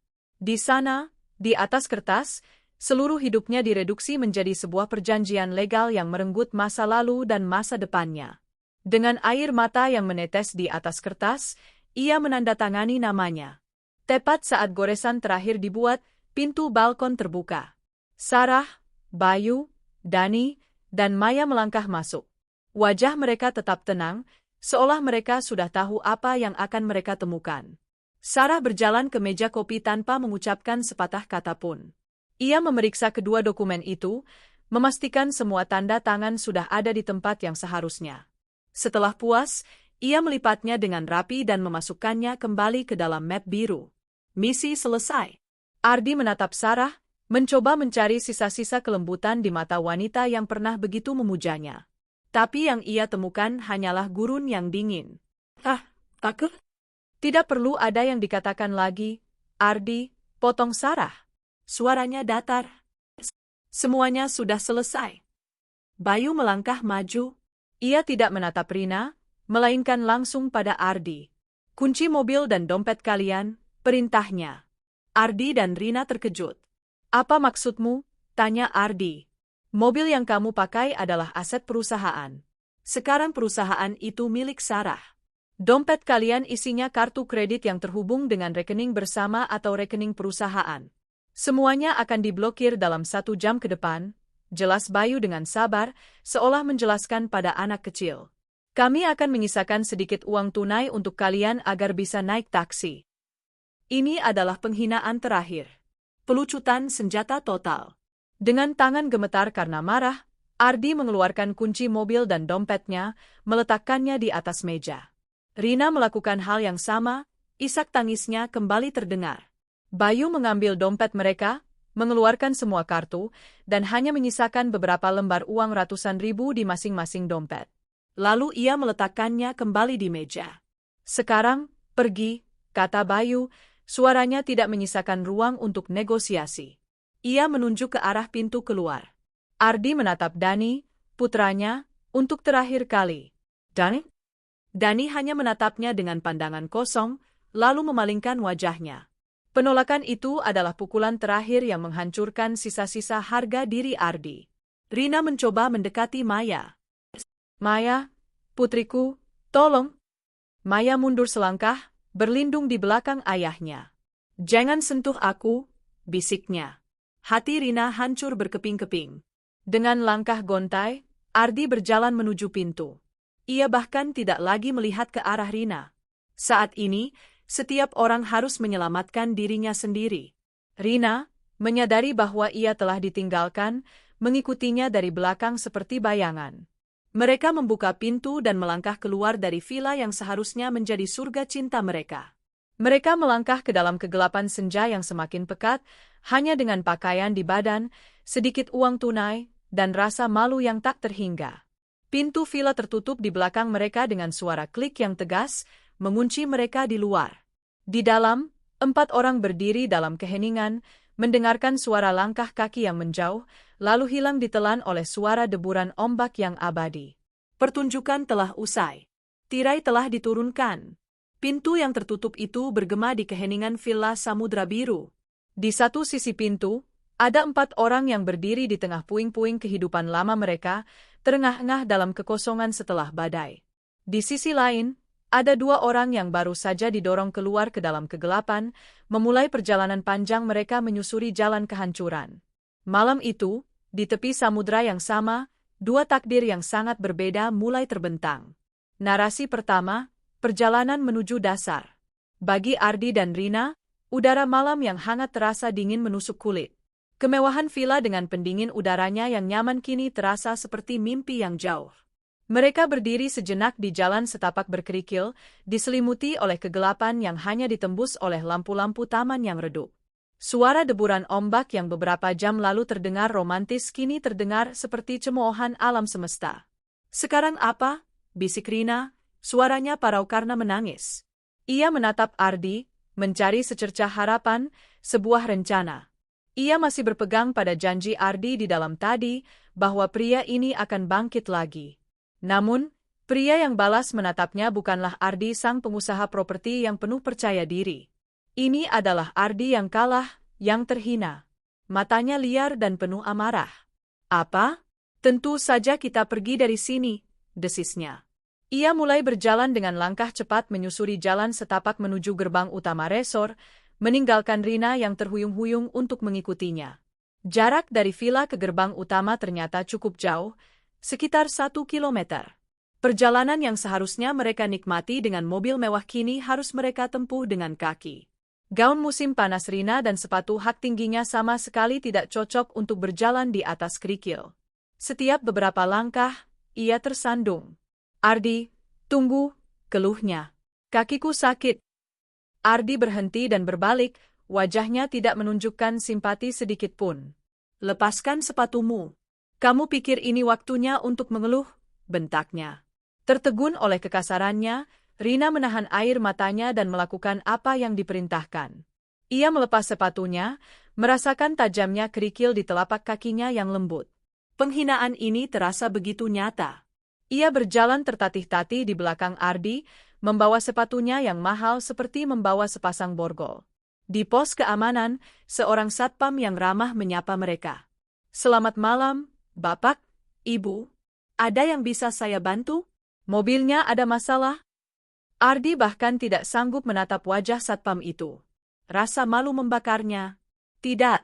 Kami hanya ingin jalan-jalan sebentar," gumamnya, terus berjalan melewati portal gerbang. Mereka kini berada di jalan raya utama yang sepi. Hanya ada beberapa lampu jalan yang berkedip-kedip di kejauhan. Udara dipenuhi suara serangga malam. Mereka benar-benar terdampar. "Kita harus mencari taksi," kata Rina. Ardi tertawa sinis. "Taksi? Di tempat antah berantah seperti ini pada jam 9 malam? Gunakan otakmu, Rina." Ia mengeluarkan ponselnya, mencoba memesan taksi online. Tapi seperti yang sudah ia duga, tidak ada satupun mobil yang tersedia di area terpencil itu. Sinyal internet pun lemah. Keputusasaan mulai mencengkeramnya dengan erat. Ia, Ardi Santoso, yang biasanya bisa memanggil sopir pribadi hanya dengan satu telepon, kini terdampar di pinggir jalan seperti gelandangan. "Ini semua salahmu," geramnya lagi, kembali pada satu-satunya pelampiasan yang ia miliki. "Kalau saja kamu tidak serakah." "Hentikan, Ardi. Hentikan menyalahkanku," jerit Rina, emosinya meledak. "Kita berdua yang melakukan ini. Aku dan kamu. Jadi berhentilah bersikap seolah-olah kamu adalah korban di sini." Pertengkaran mereka di pinggir jalan yang gelap itu menjadi saksi bisu kehancuran total hubungan mereka. Tidak ada lagi panggilan, sayang, atau mas. Yang ada hanya nama dan tuduhan.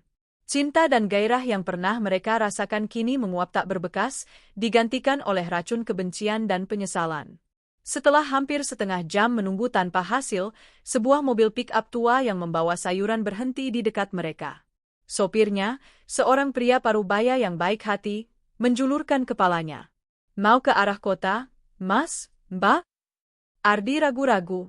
Harga dirinya memberontak. Naik mobil bak terbuka? Tapi ia tidak punya pilihan. Dengan enggan, ia mengangguk. Mereka berdua naik ke bak belakang, di antara keranjang-keranjang berisi kol dan sawi. Bau tanah yang lembab memenuhi udara. Saat mobil mulai berjalan, angin malam menerpa wajah mereka. Rina mulai terisak lagi dalam diam. Ia memikirkan putrinya, Maya, yang mungkin saat ini sedang berada di kamar yang nyaman. Ia memikirkan suaminya, Bayu, pria Baik hati yang telah ia hianati demi petualangan semu ini. Di tengah keranjang sayuran dan di bawah tatapan bintang-bintang yang dingin, Rina merasakan gelombang penyesalan pertamanya yang begitu dahsyat. Perjalanan itu terasa seperti selamanya. Mereka akhirnya diturunkan di terminal bus kecil di pinggir kota. Dari sana, mereka berhasil menemukan sebuah taksi. "Antar kami ke penginapan yang murah," kata Ardi pada sopir taksi. Kata "murah" terasa asing dan pahit di lidahnya. Taksi itu membawa mereka menyusuri jalan-jalan belakang kota, menjauhi area hotel berbintang, dan berhenti di depan sebuah bangunan 3 lantai yang catnya sudah mengelupas. Papan namanya bertuliskan, Wisma Melati, dengan beberapa huruf yang lampunya sudah mati. Resepsionisnya adalah seorang pria kurus yang menatap mereka dengan curiga. Ardi membayar dengan uang tunai yang tersisa dari dompetnya. Mereka diberi kunci kamar di lantai 3. Tidak ada lift. Saat Ardi membuka pintu kamar nomor 307, bau apek dan lembab langsung menyergap mereka. Kamarnya sempit, hanya ada satu tempat tidur dengan sprei yang warnanya sudah pudar dan tampak meragukan. Sebuah kipas angin di langit-langit berputar dengan malas, mengeluarkan suara berderit. Di sudut, ada kamar mandi kecil dengan pintu plastik yang rusak. Ini adalah neraka. Kontras yang begitu tajam dengan villa samudra biru yang luas dan mewah. Rina berdiri terpaku di ambang pintu, menolak untuk masuk. "Aku tidak mau di sini," katanya dengan suara bergetar. "Lalu kamu mau di mana?" bentak Ardi, melemparkan kunci ke atas tempat tidur. "Di Hotel Bintang 5? Dengan apa kita akan membayarnya?" "Dengan air matamu." Ia duduk di tepi tempat tidur yang berderit, membenamkan wajahnya di kedua telapak tangannya. Realitas situasinya menghantamnya seperti kereta barang. Ia telah kehilangan segalanya. Perusahaannya, rumahnya, status sosialnya, dan yang paling menyakitkan, rasa hormat putranya. Semuanya lenyap dalam satu malam. Dan untuk apa? Untuk wanita yang kini berdiri di depannya, wanita yang sama-sama hancur sepertinya. Malam itu, di kamar pengap Wisma Melati, tidak ada lagi pertengkaran. Mereka terlalu lelah, terlalu hancur. Mereka tidak tidur di ranjang yang sama. Ardi tidur di tempat tidur, sementara Rina meringkuk di kursi rotan yang keras di sudut ruangan, memeluk dirinya sendiri sambil menangis tanpa suara hingga fajar yang pucat menyelinap melalui jendela yang kotor. Mereka kini memiliki satu sama lain, persis seperti yang mereka inginkan. Dan itu adalah siksaan terberat dari semuanya.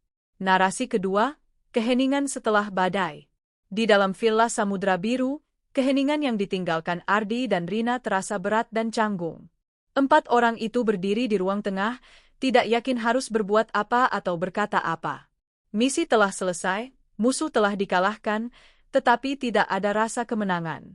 Yang ada hanyalah kelelahan yang luar biasa, baik fisik maupun emosional. Bayu adalah yang pertama bergerak. Ia berjalan ke jendela besar dan menatap laut yang gelap.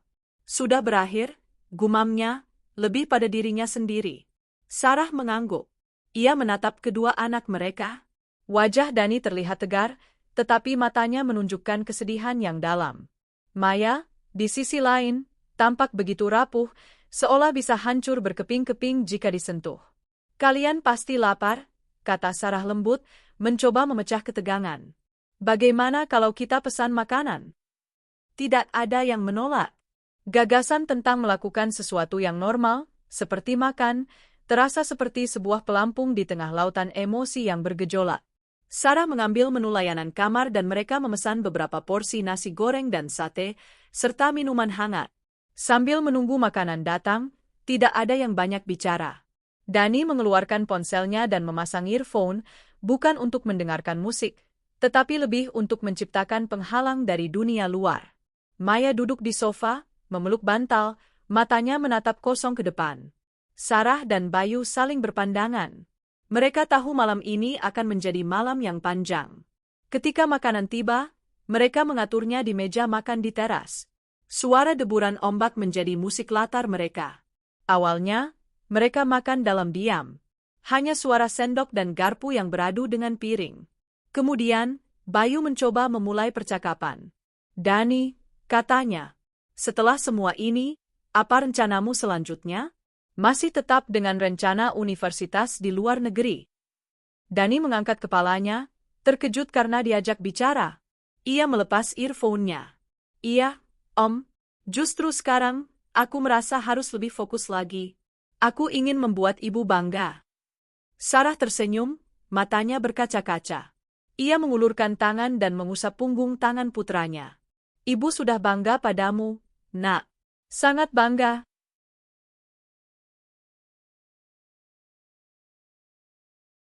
Melihat interaksi itu, Maya tampak semakin sedih. Bayu menyadarinya. Ia meletakkan sendoknya dan menatap putrinya. Maya, ayah tahu ini berat. Sangat berat. Tidak apa-apa untuk merasa sedih. Tidak apa-apa untuk merasa marah. Air mata mulai menggenang di pelupuk mata Maya. Kenapa ibu melakukan ini, Yah? Tanyanya dengan suara bergetar. Apa aku tidak cukup untuknya? Hati Bayu terasa seperti diremas. Ia pindah duduk di sebelah putrinya dan merengkuhnya. Asisten, jangan pernah berkata seperti itu. Ini sama sekali bukan tentang kamu. Kamu adalah hal terbaik yang pernah terjadi pada ayah dan ibumu. Ini adalah kesalahan orang dewasa. Kesalahan ibumu, dan mungkin juga kesalahan ayah yang kurang peka. Tapi ini bukan salahmu. Tidak akan pernah. Sarah dan Dani membiarkan ayah dan anak itu memiliki momen mereka. Mereka memberikan ruang bagi kesedihan Maya untuk tumpah. Di tengah tragedi ini, ikatan antara Bayu dan Maya justru terasa semakin kuat ditempa dalam api pengkhianatan. Setelah makan malam, Dani mengajak Maya untuk berjalan-jalan di pantai. Udara segar mungkin bisa membantu, katanya. Bayu dan Sarah mengizinkan mereka. Mereka melihat kedua remaja itu berjalan berdampingan di bawah sinar bulan, dua siluet yang rapuh namun saling menguatkan. Kini tinggal mereka berdua di teras. Sarah menyesap teh jahenya. Mereka akan baik-baik saja, kan? Tanyanya pelan. Akan butuh waktu, jawab Bayu. Tapi ya, aku rasa mereka akan baik-baik saja. Mereka lebih kuat dari kita. Ia berhenti sejenak, lalu menatap Sarah. Bagaimana denganmu? Kamu baik-baik saja? Sarah tersenyum tipis. Aku merasa kosong. Selama 3 bulan, hidupku dipenuhi oleh amarah dan rencana pembalasan ini. Sekarang setelah semuanya selesai, aku tidak tahu harus merasakan apa. Lega, mungkin. Tapi juga sedih. Sedih karena 20 tahun pernikahanku harus berakhir seperti ini. Aku mengerti, kata Bayu. Kadang-kadang, aku masih berharap semua ini hanya mimpi buruk. Aku berharap bisa bangun besok pagi dan menemukan Rina membuatkan sarapan seperti biasa, dan Maya bersiap-siap ke sekolah. Tapi kita tidak bisa kembali lagi. Mereka duduk dalam keheningan yang nyaman, berbagi pemahaman yang tidak perlu diucapkan. Mereka adalah 2 orang asing yang dipersatukan oleh luka yang sama. Mereka telah melewati badai bersama, dan kini mereka terdampar di pulau yang sama. Terima kasih, Bayu, kata Sarah tulus. Aku tidak akan bisa melakukan ini semua sendirian. Aku juga, Sarah, balas Bayu. Terima kasih. Saat fajar mulai menyingsing, melukis cakrawala dengan warna abu-abu dan merah muda yang pucat, keempatnya berkumpul kembali di balkon. Mereka tidak tidur semalaman. Mereka menyaksikan matahari terbit, sebuah simbol universal dari awal yang baru. Bagi Sarah, Bayu, Dani, dan Maya, fajar itu terasa seperti sebuah janji. Jalan di depan mereka tidak akan mudah. Akan ada proses perceraian yang harus dilalui, luka yang harus disembuhkan, dan kehidupan baru yang harus dibangun. Tetapi saat mereka berdiri di sana, bersama-sama, mereka merasakan secercah harapan.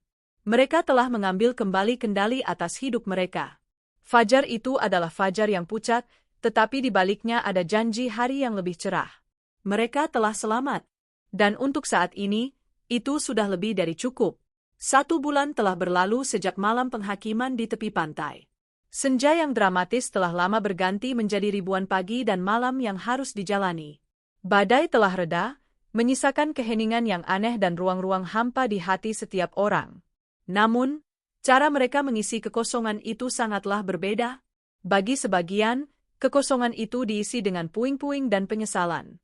Bagi yang lain, ia menjadi lahan subur untuk menanam benih-benih kehidupan yang baru. Sisi pertama, belajar hidup di reruntuhan. Wisma Melati, dengan cepat menjadi terlalu mahal bagi Ardi dan Rina. Uang tunai yang diberikan Bayu habis dalam beberapa hari hanya untuk kamar dan makanan seadanya. Kenyataan finansial yang brutal memaksa mereka untuk mencari tempat tinggal yang lebih permanen dan jauh lebih murah. Pilihan mereka jatuh pada sebuah kamar kos di gang sempit yang padat di pinggiran kota. Kamar berukuran 3 kali 4 meter itu terasa menyesakkan. Dindingnya lembab dengan bercak-bercak jamur. Hanya ada satu jendela kecil yang menghadap ke tembok tetangga, membuat sirkulasi udara hampir tidak ada. Perabotannya terdiri dari sebuah kasur busa tipis di lantai, satu lemari plastik, dan sebuah kipas angin kecil yang berisik.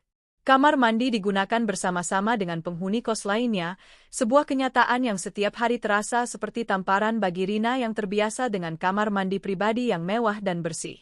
Disinilah mereka sekarang tinggal.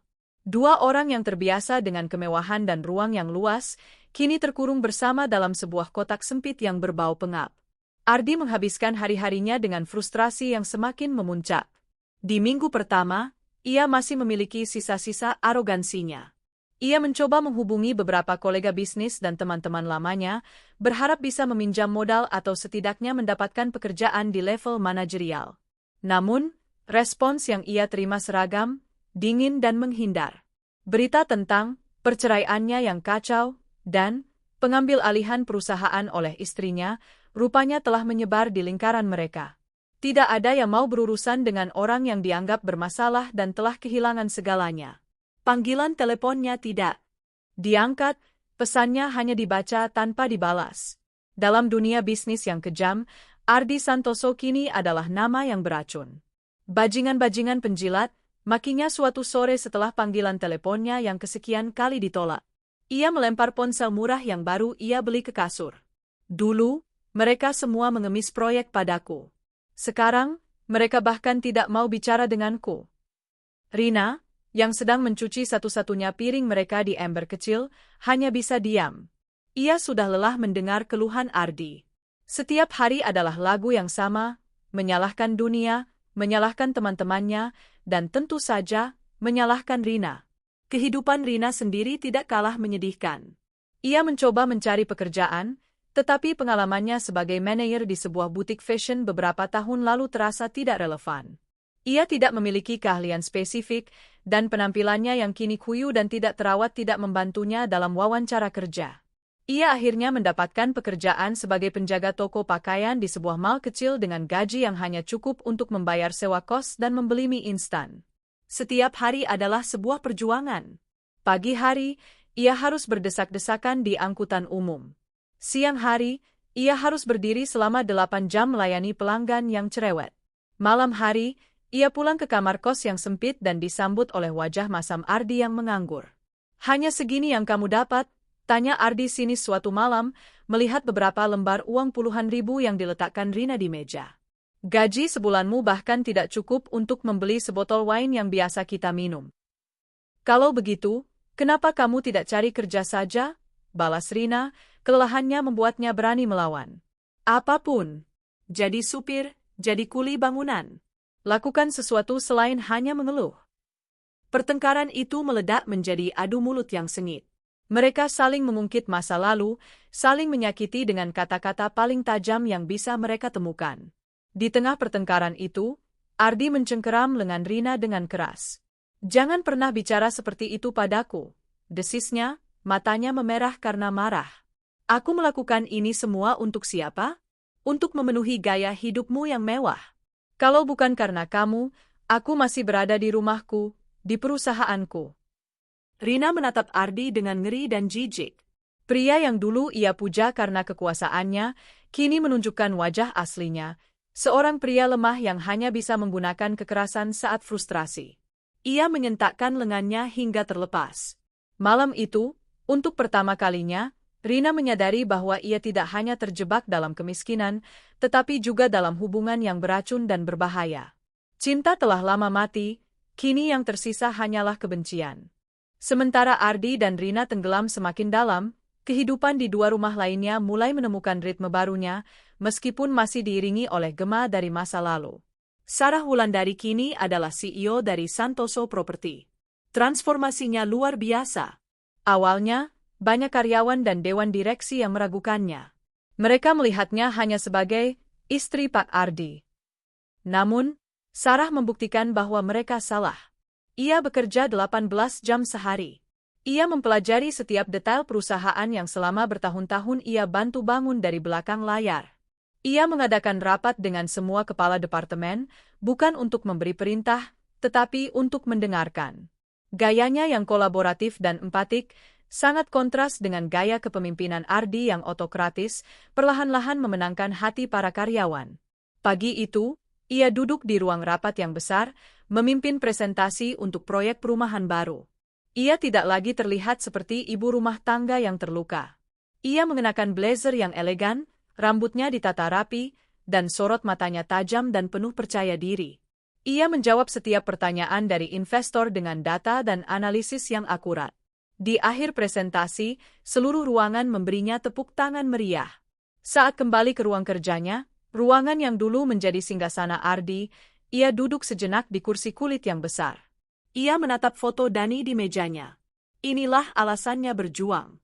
Bukan untuk balas dendam, tetapi untuk masa depan putranya dan untuk membuktikan pada dirinya sendiri bahwa ia lebih dari sekadar bayangan suaminya. Panggilan telepon dari pengacaranya mengkonfirmasi bahwa proses perceraian berjalan lancar dan akan segera selesai. Sebuah babak baru benar-benar telah dimulai. Di sisi lain kota, Bayu juga menemukan ritme barunya. Firma arsitekturnya yang kecil kini menjadi pelariannya. Ia mencurahkan seluruh energi dan kreativitasnya ke dalam desain-desainnya. Karyanya menjadi lebih jujur, lebih personal. Ia baru saja memenangkan sebuah kompetisi untuk merancang sebuah perpustakaan komunitas, sebuah proyek yang tidak menghasilkan banyak uang tetapi memberinya kepuasan batin yang luar biasa. Namun, fokus utamanya adalah Maya. Ia memastikan untuk selalu ada saat putrinya sarapan dan makan malam. Ia membantu Maya mengerjakan tugas sekolahnya, mendengarkan ceritanya tentang teman-temannya, dan dengan sabar menjawab pertanyaan-pertanyaan sulit tentang ibu kandungnya. "Ayah, apa ibu akan baik-baik saja?" tanya Maya suatu malam. Bayu menghela napas. Ia tidak ingin berbohong pada putrinya. "Ayah tidak tahu, sayang. Ibumu telah membuat pilihan orang dewasa, dan sekarang ia harus menghadapi konsekuensinya. Yang bisa kita lakukan hanyalah mendoakan yang terbaik untuknya, dari kejauhan." Ia mendorong Maya untuk berbicara dengan konselor sekolah, dan perlahan-lahan, gadis itu mulai bisa memproses perasaannya. Lukanya masih ada, tetapi tidak lagi menganga. Ikatan antara Sarah, Bayu, dan anak-anak mereka juga terus terjalin. Mereka bukanlah sebuah keluarga baru, tetapi lebih seperti sebuah tim pendukung. Seminggu sekali, Bayu dan Maya akan datang ke rumah Sarah untuk makan malam, atau sebaliknya. Mereka berbagi cerita tentang minggu mereka, tentang tantangan di pekerjaan Sarah atau proyek baru Bayu. Dani dan Maya, khususnya, menjadi semakin dekat. Mereka sering belajar bersama atau sekadar pergi minum kopi. Persahabatan mereka menjadi jangkar bagi satu sama lain. "Ibuku terlihat lebih bahagia sekarang," kata Dani pada Maya saat mereka sedang duduk di sebuah kafe. "Tapi juga lebih lelah." "Ayahku juga," sahut Maya. "Dia lebih banyak tersenyum, senyum yang tulus. Tapi kadang-kadang, saat dia pikir aku tidak melihat, aku bisa melihat kesedihan di matanya." "Mungkin memang seperti itu rasanya menjadi dewasa," kata Dani bijak. "Bahagia dan sedih di saat yang bersamaan." Malam itu, setelah makan malam bersama di rumah Bayu, Sarah pamit pulang. Bayu mengantarnya sampai ke mobil. "Proyek perpustakaanmu terdengar hebat, Bayu," kata Sarah tulus. "Aku ikut senang mendengarnya. Terima kasih. Dan selamat atas keberhasilan presentasimu. Aku dengar dari beberapa orang, kamu melakukan pekerjaan yang luar biasa di perusahaan," balas Bayu. Mereka berdiri sejenak dalam keheningan yang nyaman di bawah cahaya lampu teras. Ada rasa hormat dan kekaguman di antara mereka, lahir dari pengalaman traumatis yang mereka lalui bersama. Tidak ada percikan asmara, hanya kehangatan dari sebuah persahabatan yang solid. "Kita akan baik-baik saja, kan, Sarah?" tanya Bayu, lebih seperti sebuah pernyataan daripada pertanyaan. Sarah menatap langit malam, lalu tersenyum. Senyumnya kali ini tulus dan penuh harapan. Ya, Bayu, jawabnya. Kita akan baik-baik saja. Saat ia mengemudi pulang, melewati jalanan kota yang terang benderang, Sarah merasakan kedamaian yang sudah lama tidak ia rasakan. Ruang hampa yang ditinggalkan oleh pengkhianatan Ardi tidak lagi terasa menakutkan. Perlahan tapi pasti, ia telah mengisinya kembali. Bukan dengan cinta dari pria lain, tetapi dengan cinta untuk dirinya sendiri, untuk putranya, dan untuk kekuatan baru yang ia temukan dalam dirinya. 1 tahun, 12 bulan, 365 hari. Waktu yang cukup untuk mengubah musim, menumbuhkan tunas baru, atau membiarkan bangkai membusuk hingga tak bersisa. Bagi dua keluarga yang porak-poranda di Villa Samudra Biru, 1 tahun telah menjadi bukti nyata dari sebuah persimpangan jalan. Satu jalan setapak menanjak menuju cahaya, sementara yang lain menurun curam ke dalam jurang yang semakin kelam. Di kamar kos yang sama, yang kini terasa semakin sempit dan pengap, Ardi dan Rina hidup dalam rutinitas keputusasaan. Mimpi buruk mereka tidak lagi terasa mengejutkan. Ia telah menjadi kenyataan sehari-hari yang monoton. Ardi, setelah berbulan-bulan menelan harga dirinya, akhirnya mendapatkan pekerjaan. Bukan sebagai manajer atau direktur, tetapi sebagai agen penjualan untuk sebuah produk asuransi. Setiap pagi, ia harus mengenakan kemeja murah yang sudah agak kusam, memaksakan senyum, dan pergi dari pintu ke pintu atau menelepon orang-orang asing, mencoba menjual produk yang ia sendiri tidak yakini. Penolakan adalah menu sarapannya, dan cemoohan adalah makan siangnya. Pria yang dulu biasa menandatangani kontrak bernilai miliaran rupiah kini harus mengemis untuk komisi puluhan ribu. Egonya yang hancur lebur mencari pelampiasan. Malam hari, sisa uang komisi yang ia dapatkan seringkali habis di warung tuak di ujung gang. Ia akan pulang dalam keadaan mabuk, membawa bau alkohol murahan dan amarah yang siap meledak karena masalah sepele. Kenapa tidak ada makanan? Geramnya pada suatu malam, menendang pintu lemari plastik. Uang yang kamu berikan hanya cukup untuk membayar sewa, jawab Rina lesu dari sudut ruangan. Ia sedang melipat pakaian dari tumpukan cucian kering yang berbau apek. Ia tidak lagi memiliki energi untuk bertengkar. Rina sendiri telah berganti pekerjaan beberapa kali. Dari penjaga toko, pelayan restoran, hingga kini bekerja di sebuah pabrik garmen. Pekerjaannya berat dan upahnya kecil. Ia harus berdiri selama 10 jam di depan mesin jahit yang berisik. Jari-jarinya yang dulu terawat kini kapalan dan sering terluka. Wajahnya yang dulu cerah kini kuyu, dengan lingkaran hitam permanen di bawah matanya. Ia telah kehilangan kilaunya. Penyesalan terbesar Rina adalah Maya. Setiap malam, sebelum tidur, ia akan membuka galeri ponselnya, menatap foto-foto lama putrinya. Foto Maya saat wisuda SMP, foto mereka berlibur bersama, foto Maya tersenyum dengan gigi berkawat. Setiap foto adalah sayatan di hatinya. Ia tahu Bayu telah mengganti nomor telepon mereka. Ia terputus sepenuhnya dari kehidupan anaknya. Kesadaran bahwa ia telah menukar tawa putrinya dengan kamar kos yang bau ini adalah siksaan yang tidak pernah berakhir. Titik terendah mereka datang pada suatu sore yang terik. Saat sedang menunggu angkot di pinggir jalan, mata Rina menangkap sebuah majalah bisnis di lapak koran. Di sampulnya, terpampang wajah seorang wanita yang ia kenal, namun juga terasa asing. Itu adalah Sarah Wulandari. Fotonya diambil secara profesional. Sarah tampak begitu berwibawa dalam balutan blazer berwarna navy, tersenyum percaya diri dengan latar belakang gedung-gedung pencakar langit. Judul di bawah fotonya tertulis dengan huruf besar, Sri Kandi baru di dunia properti. Sentuhan dingin Sarah Wulandari yang sukses mentransformasi Santoso Property. Tangan Rina gemetar saat membeli majalah itu. Di dalam angkot yang panas dan penuh sesak, ia membaca artikel itu kata demi kata. Artikel itu memuji kepemimpinan Sarah, visinya, dan bagaimana ia berhasil meningkatkan keuntungan perusahaan sebesar 30% hanya dalam waktu 1 tahun.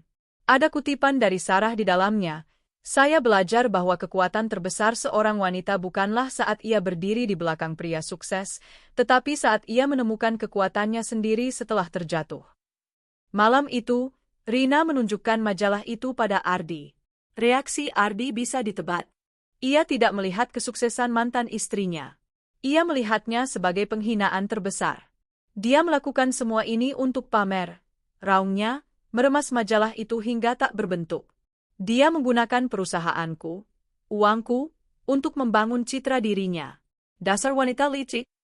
Itu bukan lagi perusahaanmu, Ardi, kata Rina pelan.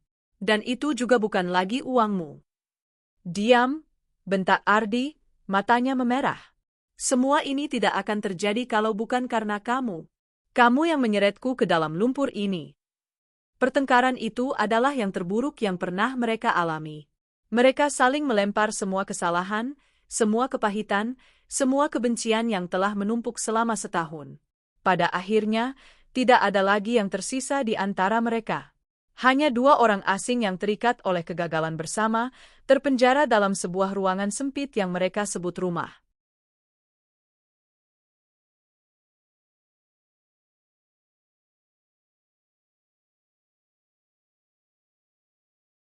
Di belahan dunia yang lain, kehidupan berjalan dengan ritme yang sama sekali berbeda. Kesuksesan Sarah di dunia korporat bukanlah isapan jempol belaka. Ia memang bekerja keras, tetapi ia juga cerdas. Ia membawa perspektif baru ke perusahaan. Di luar pekerjaan, ia mulai menemukan kembali dirinya. Ia mulai rutin berolahraga, bergabung dengan sebuah klub buku, dan yang terpenting, ia mulai membuka hatinya lagi. Pertemuannya dengan David terjadi 6 bulan lalu. David adalah seorang konsultan keuangan yang disewa perusahaan untuk restrukturisasi. Awalnya, hubungan mereka murni profesional. David terkesan dengan ketajaman analisis Sarah, dan Sarah menghargai integritas dan etos kerja David. Pertemuan kerja mereka sering berlanjut menjadi diskusi panjang tentang kehidupan di sebuah kedai kopi. David, seorang duda berusia 50-an yang ditinggal mati istrinya, adalah pria yang tenang, sabar, dan pendengar yang baik. Ia tidak terintimidasi oleh kesuksesan Sarah, sebaliknya, ia mengaguminya. Kamu adalah wanita terkuat yang pernah aku kenal, kata David pada suatu malam saat mereka sedang makan malam, kali ini bukan untuk urusan pekerjaan. Sarah tersenyum, senyum tulus yang kini sering menghiasi wajahnya. Aku hanya melakukan apa yang harus kulakukan. Tidak, kata David lembut. Banyak orang yang jatuh dan memilih untuk tetap di bawah. Kamu memilih untuk membangun tangga dari puing-puing itu dan memanjat lebih tinggi. Itu bukan hanya Sarah. Itu luar biasa. Untuk pertama kalinya setelah sekian lama, Sarah merasakan kehangatan yang tulus dari seorang pria. Kehangatan yang tidak didasari oleh kekayaan atau status, tetapi oleh rasa hormat dan kekaguman murni. Hubungan mereka berkembang perlahan, secara alami, tanpa paksaan. Kehidupan Bayu juga menemukan kedamaiannya. Proyek perpustakaan komunitasnya hampir selesai dan mendapat banyak pujian dari media lokal. Ia menemukan kembali kecintaannya pada arsitektur yang berpihak pada manusia, bukan pada kemewahan. Ia juga tidak lagi sendiri. Pertemuannya dengan Citra, seorang penulis buku anak-anak yang sering melakukan riset di lokasi proyek perpustakaannya, terjadi secara kebetulan. Citra adalah seorang wanita yang ceria, kreatif, dan memiliki kelembutan yang menenangkan. Ia bisa melihat luka di balik ketenangan Bayu, tetapi ia tidak pernah mengungkitnya. Sebaliknya, ia membawa tawa dan cerita-cerita baru ke dalam kehidupan Bayu dan Maya. Maya sangat menyukai Citra. Mereka sering menghabiskan waktu bersama, menggambar atau menciptakan cerita-cerita imajinatif. Melihat putrinya bisa kembali tertawa lepas bersama sosok wanita lain adalah sebuah anugerah bagi Bayu. Ia belum siap untuk sebuah hubungan yang serius, tetapi kehadiran Citra terasa seperti embusan angin segar setelah badai yang panjang. Puncak dari kebahagiaan mereka termanifestasi pada sebuah sore di bulan Juli. Di taman belakang rumah Sarah yang asri, sebuah pesta perpisahan kecil diadakan. Dani Pratama, dengan nilai kelulusan terbaik, telah diterima di universitas impiannya di Australia. Pesta itu dihadiri oleh orang-orang terdekat. Ada Sarah yang matanya berbinar bangga. Ada David yang berdiri di sisinya, tampak nyaman dan sudah diterima dengan baik. Ada Bayu dan Maya yang membawa kue buatan sendiri. Ada juga Citra yang datang bersama Bayu, membawa hadiah buku untuk Dani. Mereka semua berkumpul, tertawa, dan berbagi cerita. Sebuah pemandangan keluarga modern yang hangat dan penuh dukungan, lahir dari badai pengkhianatan. Saat Dani meniup lilin di kuenya, ia menatap wajah-wajah orang di sekelilingnya. Ibunya yang kini lebih kuat dari baja. Om Bayu yang bijaksana. Maya yang sudah seperti adiknya sendiri. Om David dan Tante Citra yang membawa kebahagiaan baru. Ia merasa begitu bersyukur. Namun, ada satu wajah yang tidak ada di sana. Wajah ayahnya. Dani tidak merasakan kemarahan lagi, hanya sedikit rasa kasihan. Ayahnya tidak hanya kehilangan harta, tetapi juga kehilangan momen-momen berharga seperti ini. Momen yang tidak bisa dibeli dengan uang sebanyak apapun. Malam itu, setelah pesta usai, Sarah berdiri di teras bersama David, menatap bintang. "Aku bahagia," bisik Sarah, hampir tak percaya dengan kata-katanya sendiri. David tersenyum dan menggenggam tangannya. "Kamu pantas mendapatkannya." Jalan setapak mereka telah benar-benar terbelah. Di satu sisi, ada kebahagiaan yang dibangun di atas kejujuran dan kekuatan. Di sisi lain, ada penyesalan abadi di sebuah kamar sempit yang menjadi saksi bisu dari cinta yang telah berubah menjadi racun. Dan jarak di antara dua jalan itu semakin hari semakin jauh. 3 tahun telah berlalu sejak malam yang menentukan di Villa Samudra Biru. 3 tahun adalah waktu yang panjang. Cukup panjang bagi luka untuk menjadi bekas, bagi benih untuk tumbuh menjadi pohon yang kokoh, dan bagi penyesalan untuk mengakar begitu dalam hingga mencekik jiwa. Jalan setapak yang dulu hanya terbelah kini telah menjadi dua benua yang terpisah oleh samudra luas bernama takdir. Di sebuah rumah megah di kawasan elit Jakarta, tawa hangat memenuhi ruang makan yang menghadap ke taman yang rimbun. Ini adalah pagi hari di akhir pekan. Sarah Wulandari, atau lebih tepatnya Sarah Adhitama, sedang menyajikan sarapan bersama suaminya, David Adhitama. Mereka telah menikah selama 1 tahun, sebuah pernikahan yang tenang dan solid, dibangun di atas fondasi rasa saling menghormati dan cinta yang matang. Sarah, di usianya yang kini memasuki awal 50-an, tampak lebih bersinar dari sebelumnya. Kerutan halus di sudut matanya bukan lagi jejak kesedihan, melainkan bekas dari ribuan senyuman tulus. Di bawah kepemimpinannya, perusahaan yang ia warisi dari perceraiannya telah berganti nama menjadi Wulandari Group dan meroket menjadi salah satu pemain utama di industri properti nasional. Ia adalah sosok yang disegani, seorang wanita yang telah membuktikan bahwa ia adalah arsitek dari kesuksesannya sendiri. David, suaminya, adalah sandaran yang sempurna. Pria itu tidak pernah mencoba meredupkan cahaya Sarah. Sebaliknya, ia adalah angin yang membantu cahaya itu menyala lebih terang. Kemitraan mereka terasa seimbang, di dalam dan di luar rumah. Di meja makan itu, hadir pula Dani Pratama. Ia telah tumbuh menjadi pemuda yang mengesankan.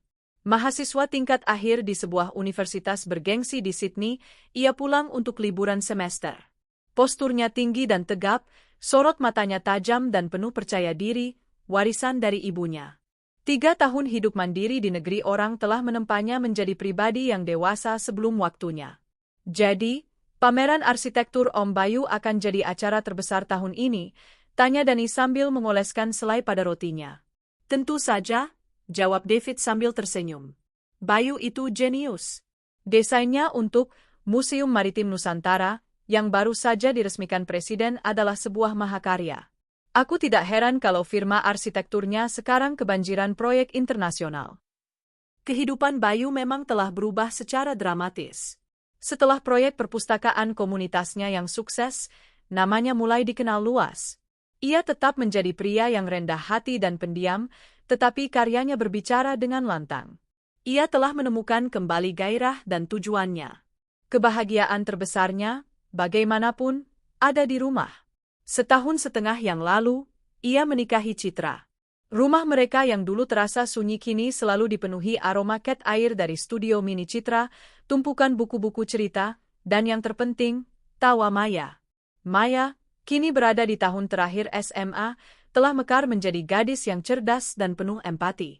Luka masa lalunya tidak sepenuhnya hilang, tetapi telah berubah menjadi kekuatan. Ia aktif di kegiatan sosial sekolah dan berencana untuk mengambil jurusan psikologi di universitas. Hubungannya dengan Citra, ibu tirinya, sangat hangat dan penuh kasih sayang.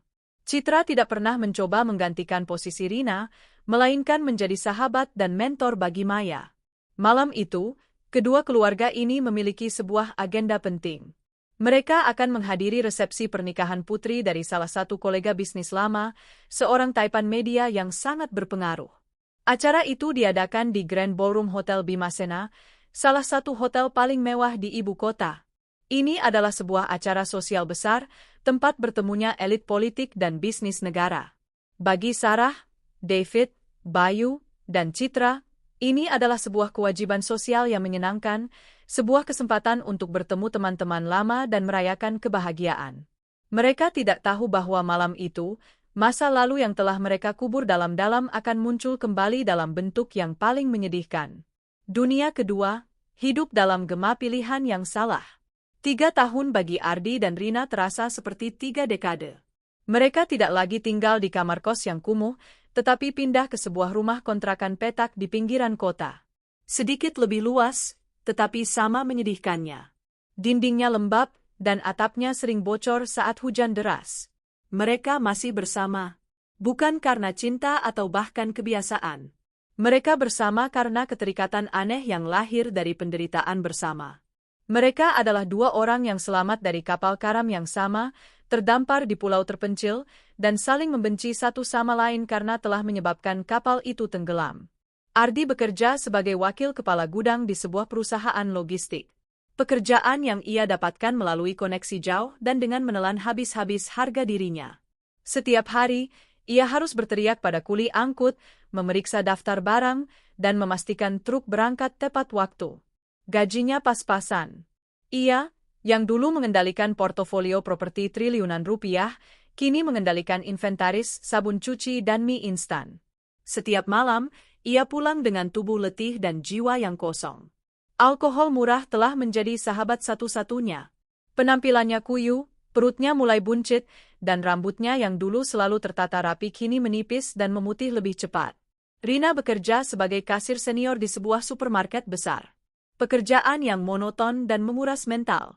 Setiap hari, ia harus menghadapi ratusan wajah, memindai ribuan barang, dan tersenyum palsu pada pelanggan yang kadang bersikap kasar. Ironisnya, supermarket tempat ia bekerja adalah bagian dari jaringan retail milik konglomerat yang juga memiliki Hotel Bimasena. Suatu hari, manajer supermarket mengumumkan sebuah program apresiasi staf. 10 karyawan yang beruntung akan mendapat kesempatan untuk bekerja paruh waktu sebagai asisten catering di sebuah acara besar di Hotel Bimasena dengan bayaran ekstra yang cukup besar. Bagi sebagian besar karyawan, itu adalah sebuah kesempatan yang merepotkan. Bagi Rina, yang selalu kekurangan uang untuk membayar tagihan, tawaran itu adalah sebuah berkah kecil yang tidak bisa ia tolak. "Aku akan pulang terlambat malam Sabtu ini," katanya pada Ardi malam itu. "Ada pekerjaan tambahan di hotel." "Hotel mana?" tanya Ardi acuh tak acuh, matanya tak lepas dari siaran berita di televisi tabung tua mereka. "Hotel Bimasena." Nama itu membuat Ardi terdiam sejenak. Hotel Bimasena. Dulu, ia sering mengadakan pertemuan bisnis di sana. Ia bahkan pernah merayakan ulang tahun pernikahannya dengan Sarah di restoran mewah hotel itu. Sebuah kenangan dari dunia lain. "Terserah," gumamnya, lalu kembali menatap televisi. Ia tidak peduli. Grand Ballroom Hotel Bimasena berkilauan. Lampu-lampu kristal raksasa menggantung dari langit-langit yang tinggi, memantulkan cahayanya pada lantai marmer yang mengkilap dan gaun-gaun malam para tamu. Orkestra mini memainkan musik klasik yang lembut, menjadi latar bagi dengungan percakapan dan tawa ribuan tamu undangan. Di salah satu meja bundar yang terletak di posisi strategis, duduklah rombongan Sarah dan Bayu. Mereka tampak serasi dan memancarkan aura kebahagiaan yang tulus. Sarah mengenakan gaun sutra berwarna zamrud yang elegan, duduk berdampingan dengan David yang tampak gagah dalam setelan jasnya. Bayu dan Citra, pasangan yang lebih bersahaja, tampak serasi dalam balutan batik modern. Di antara mereka, Dani dan Maya mengobrol dengan akrab. Maya, dalam gaun berwarna lavender, tampak begitu cantik dan dewasa. Dani, yang baru saja kembali dari Australia, menceritakan pengalamannya dengan antusias. Jadi, setelah lulus, rencananya mau langsung gabung dengan Wulandari Group, dan, tanya Bayu. Dani tersenyum. "Mungkin magang dulu, Om. Aku ingin belajar dari bawah." "Ibu adalah bos yang sangat galak," katanya. Semua orang tertawa. Sarah menepuk lengan putranya dengan sayang. Aku hanya ingin kamu mengerti nilai dari setiap batu bata yang kita letakkan, katanya sambil tersenyum. Momen itu begitu hangat, begitu sempurna. Sebuah potret keluarga yang telah melewati badai dan kini menikmati pelangi. Mereka dikelilingi oleh teman-teman dan kolega yang menyapa mereka dengan hormat, menanyakan kabar proyek terbaru mereka, atau sekadar memuji penampilan mereka malam itu. Mereka adalah bagian dari dunia ini. Di sisi lain ballroom, di dekat pintu servis yang sibuk, Rina merasa seperti berada di planet lain. Mengenakan seragam hitam putih yang kaku dan sedikit kebesaran, tugasnya adalah membawa nampan berisi gelas-gelas kosong dari meja tamu ke dapur. Ia merasa kecil, tidak terlihat, dan sangat lelah. Kilauan dan kemewahan di sekelilingnya terasa seperti siksaan. Setiap gaun indah yang ia lihat, setiap perhiasan berlian yang berkilau, setiap tawa renyah yang ia dengar, adalah pengingat akan dunia yang pernah ia impikan, dunia yang hampir ia genggam sebelum semuanya hancur berkeping-keping. Rasa iri dan penyesalan menggerogoti hatinya. Ia bergerak dari satu meja ke meja lain secara mekanis, wajahnya menunduk, menghindari kontak mata dengan para tamu. Hingga akhirnya, ia sampai di area dekat panggung utama. Saat ia sedang menumpuk beberapa piring kotor ke nampannya, ia mendengar sebuah suara yang begitu ia kenal. Suara tawa seorang gadis. Jantung Rina seolah berhenti berdetak. Perlahan, dengan takut-takut, ia mengangkat kepalanya. Dan ia melihat mereka. Pemandangan itu menghantamnya dengan kekuatan sebuah gelombang tsunami. Di sana, hanya berjarak beberapa meter darinya, duduk putrinya, Maya. Putrinya yang telah tumbuh menjadi seorang wanita muda yang begitu cantik. Ia sedang tertawa, matanya berbinar, tampak begitu lepas dan bahagia. Di sebelahnya, ada Bayu, mantan suaminya, yang menatap seorang wanita lembut di sampingnya dengan tatapan penuh cinta. Dan kemudian, matanya beralih dan bertemu dengan tatapan Sarah. Sarah, yang tampak begitu berkuasa dan tenang, sedang menggenggam tangan pria lain. Mereka semua ada di sana, dalam sebuah lingkaran kebahagiaan yang begitu sempurna, sebuah lingkaran di mana Rina dan Ardi tidak hanya tidak diundang, tetapi keberadaan mereka bahkan telah terhapus sama sekali. Mereka telah digantikan, dan penggantinya jauh lebih baik. Kesadaran itu begitu brutal, begitu menyakitkan. Mereka tidak menderita. Mereka tidak hancur. Justru sebaliknya, mereka berkembang, mereka mekar, mereka menjadi versi terbaik dari diri mereka sendiri setelah Rina dan Ardi pergi. Pengkhianatan mereka bukanlah sebuah tragedi bagi keluarga itu, melainkan sebuah pembebasan. Tangan Rina mulai gemetar tak terkendali. Nampan yang ia pegang terasa begitu berat. Keseimbangannya hilang. Praang. Suara pecahan kaca yang nyaring memecah suasana pesta. Nampan berisi tumpukan piring dan gelas terlepas dari genggaman Rina dan jatuh berantakan di lantai marmer. Suara itu menarik perhatian beberapa meja di sekitarnya, termasuk meja mereka. Untuk sepersekian detik yang terasa seperti keabadian, mata Rina bertemu dengan mata Maya. Putrinya menatapnya dengan ekspresi terkejut. Lalu, keterkejutan itu berubah menjadi sesuatu yang lain. Bukan kemarahan, bukan kebencian, melainkan sebuah ekspresi kasihan yang begitu dalam. Sebuah tatapan yang seolah berkata, lihatlah dirimu. Betapa menyedihkannya. Setelah itu, Maya dengan cepat memalingkan wajahnya, seolah tidak tahan melihat pemandangan itu. Rasa kasihan itu, itulah yang menghancurkan Rina. Ia lebih baik dibenci, dimaki, atau diludahi. Tetapi dikasihani oleh putrinya sendiri, itu adalah penghinaan tertinggi yang tak tertahankan. Rasa malu yang membakar menjalari seluruh tubuhnya. Tanpa memedulikan supervisor catering yang berlari ke arahnya sambil marah-marah, Rina berbalik dan lari. Ia berlari membabi buta, keluar dari ballroom yang gemerlapan itu, menyusuri koridor servis yang remang-remang, air mata panas membanjiri wajahnya. Ia hanya ingin menghilang. Ia keluar melalui pintu belakang hotel dan menemukan Ardi yang sedang merokok sambil bersandar di dinding, menunggunya dengan tidak sabar. "Kenapa kamu lari seperti dikejar setan?" tanya Ardi ketus. Lalu ia melihat wajah Rina yang basah oleh air mata dan dipenuhi kepanikan. "Ada apa?" Mereka semua ada di dalam," isak Rina, napasnya tersengal-sengal. "Bayu, Sarah dan Maya, putriku. Mereka begitu bahagia," Ardi, mereka bahagia tanpaku. Ardi tidak mengerti. Siapa? Bahagia apa? Bicara yang jelas. Didorong oleh rasa penasaran yang masam, Ardi menerobos masuk melalui pintu servis yang sama, mengabaikan teriakan Rina. Ia sampai di tepi ballroom yang ramai, bersembunyi di balik pilar besar.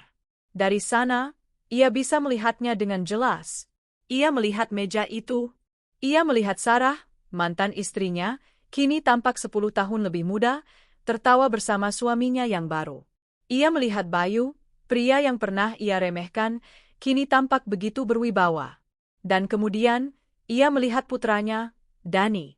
Putranya, darah dagingnya, yang kini telah menjadi seorang pria dewasa yang gagah. Ia melihat Dani bersulang dengan David, pria yang telah mengambil posisinya, baik di sisi Sarah maupun sebagai figur ayah bagi putranya. Mereka tampak begitu akrab, begitu nyaman. Ardi merasa seolah perutnya ditinju. Ia telah melewatkan semuanya. Ia melewatkan kelulusan SMA putranya, ulang tahunnya yang ke-21, dan semua momen penting dalam 3 tahun terakhir. Ia telah menjadi hantu dalam kehidupan anaknya sendiri. Ia hanyalah orang asing yang kebetulan memiliki hubungan biologis dengannya. Rasa cemburu, amarah, dan penyesalan yang meluap-luap meledak di dalam dirinya. Ia berbalik dan berjalan keluar dengan langkah cepat, kembali menemui Rina yang masih terisak di lorong. Kali ini, tidak ada lagi simpati di matanya. Yang ada hanya kebencian murni. "Ini semua salahmu," desisnya, suaranya bergetar karena amarah. "Kalau bukan karena kamu merengek ingin hidup mewah. Kalau bukan karena keserakahanmu.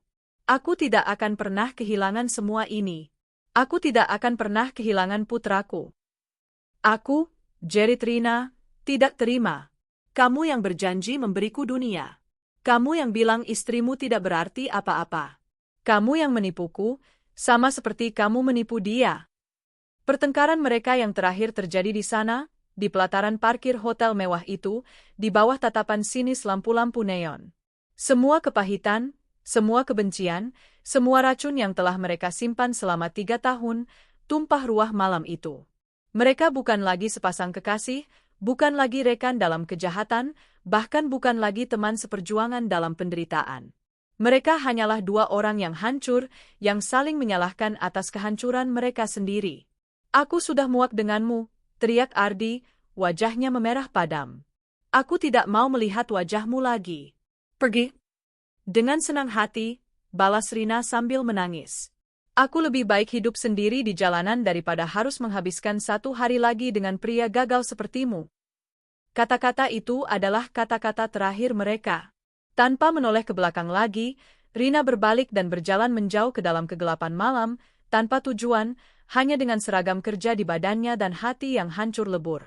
Ardi berdiri terpaku sejenak, napasnya memburu. Lalu, ia pun berbalik dan berjalan ke arah yang berlawanan. Menuju rumah kontrakan petak yang kosong, menuju sisa hidupnya yang hampa.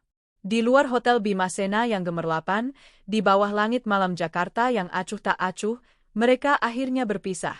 Masing-masing berjalan sendirian, ditelan oleh malam, menuju kehancuran total dan penyesalan abadi yang kini harus mereka tanggung seorang diri. Malam itu, di pelataran parkir Hotel Bimasena yang mewah, 2 jalan setapak tidak hanya terbelah, tetapi runtuh menjadi jurang yang tak terjembatani. Setelah pertengkaran terakhir yang brutal dan penuh racun, Ardi dan Rina berbalik punggung, berjalan ke arah yang berlawanan, masing-masing membawa beban kehancuran mereka sendirian. Angin malam Jakarta yang lembab terasa dingin, membawa serta kesadaran yang menusuk bahwa inilah akhir yang sesungguhnya. Tidak ada lagi kambing hitam, tidak ada lagi rekan dalam penderitaan. Yang tersisa hanyalah kesunyian dan cermin retak yang memantulkan wajah kegagalan mereka sendiri. Rina berjalan tanpa tujuan. Kakinya yang pegal dalam sepatu seragam yang tidak nyaman membawanya menyusuri trotoar yang remang-remang. Lampu-lampu kota yang gemerlapan kini tampak mengejeknya, memamerkan kehidupan dan kebahagiaan yang tidak akan pernah bisa ia miliki. Setiap mobil mewah yang melintas, setiap pasangan yang bergandengan tangan, setiap keluarga yang tertawa di dalam restoran, adalah sayatan baru di hatinya yang sudah terkoyak. Pikirannya adalah sebuah kaleidoskop yang pecah, memutar ulang kepingan-kepingan gambar dengan acak dan menyakitkan. Wajah Maya yang menatapnya dengan iba. Wajah Bayu yang tersenyum tulus pada wanita lain. Wajah Sarah yang memancarkan kekuatan. Kilasan-kilasan itu terus berputar, bercampur dengan kenangan masa lalu yang kini terasa seperti kebohongan. Kenangan saat Bayu melamarnya dengan sederhana namun tulus. Kenangan saat ia pertama kali menggendong Maya, bayi mungilnya yang wangi. Kenangan akan rumah mereka yang nyaman, yang dulu ia anggap sebagai penjara kesederhanaan, namun kini terasa seperti surga yang hilang. Untuk apa ia menukar semua itu? Untuk janji-janji manis Ardi? Untuk tas bermerek dan apartemen mewah yang hanya ia nikmati sesaat? Ia telah menjual jiwanya, menukar kebahagiaan sejati dengan fatamorgana kemewahan, dan kini ia tidak memiliki keduanya. Ia adalah seorang pedagang yang bangkrut dalam bursa kehidupan. Langkahnya membawanya ke sebuah terminal bus antar kota yang ramai bahkan di tengah malam. Bau asap rokok, keringat, dan debu menyengat hidungnya. Ia duduk di salah satu kursi tunggu yang terbuat dari besi dingin, di antara para pedagang pasar yang kelelahan, para perantau yang merindukan kampung halaman, dan orang-orang lain yang sama tersisihnya seperti dirinya. Di sini, di antara orang-orang tanpa nama, ia merasa sedikit tidak terlihat, dan itu adalah sebuah kelegaan. Ia memejamkan mata, dan air mata kembali mengalir tanpa suara. Bukan lagi tangisan kemarahan atau frustrasi, melainkan tangisan penyesalan yang begitu dalam, begitu sunyi, dan begitu putus asa. Ia menangisi gadis kecilnya yang telah ia tinggalkan. Ia menangisi pria baik hati yang telah ia hianati. Dan yang paling menyakitkan, ia menangisi dirinya sendiri, wanita bodoh yang dibutakan oleh ambisi dan kini harus membayar harganya seumur hidup. Malam itu, di tengah hiruk-pikuk terminal, Rina merasa lebih sendirian daripada kapanpun dalam hidupnya. Kepulangan Ardi ke ruang hampa. Ardi pulang ke rumah kontrakan petak dengan langkah gontai. Amarahnya yang meledak-ledak di hotel tadi kini telah surut, meninggalkan endapan dingin keputusasaan.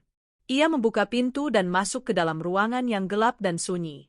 Biasanya, akan ada Rina di sana, mungkin sedang menonton televisi atau sekadar duduk melamun. Kehadirannya yang selalu ia keluhkan, kini ketiadaannya terasa begitu nyata. Ruangan itu terasa 2 kali lebih sempit, 2 kali lebih menyedihkan. Tanpa ada orang lain untuk disalahkan, Ardi terpaksa berhadapan dengan musuh terbesarnya, dirinya sendiri. Ia menatap sekeliling ruangan. Perabotan murah, dinding yang kotor, bau pengap yang menempel. Inikah istana terakhir dari seorang raja properti? Ia membuka lemari es kecil yang berisik, mencari sisa bir murah, tetapi tidak ada. Dengan frustrasi, ia membanting pintu lemari es itu.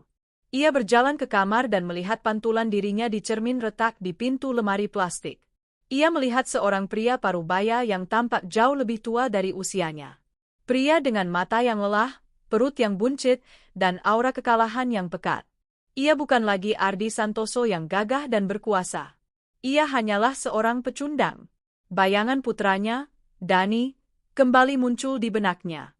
Dani yang berdiri tegap, yang bersulang dengan David, yang tertawa bersama ibunya. Putranya telah tumbuh menjadi pria yang hebat tanpanya. Bukan, lebih tepatnya, putranya tumbuh menjadi hebat karena ia tidak ada di sana. Mungkin ketidakhadirannya adalah anugerah terbesar yang pernah ia berikan pada Dani. Kesadaran itu adalah pukulan terberat dari semuanya. Ia tidak hanya kehilangan warisan materialnya, tetapi juga warisan moralnya sebagai seorang ayah. Kemarahan yang tak tertahankan kembali melonjak. Tapi kali ini, ia tidak bisa melampiaskannya pada Rina. Ia melampiaskannya pada ruangan itu. Ia menendang meja kecil hingga terbalik. Ia melempar bantal ke dinding. Ia berteriak ke dalam keheningan, sebuah raungan panjang yang penuh dengan rasa sakit dan kebencian pada diri sendiri.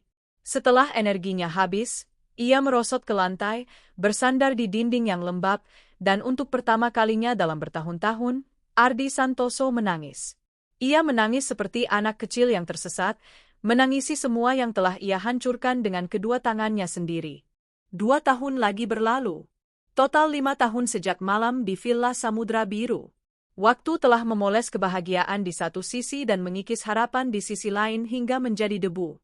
Di sebuah restoran mewah dengan pemandangan kota Jakarta dari lantai 50 sebuah gedung pencakar langit, keluarga Wulandari Adhitama dan keluarga Bayu merayakan sebuah pencapaian.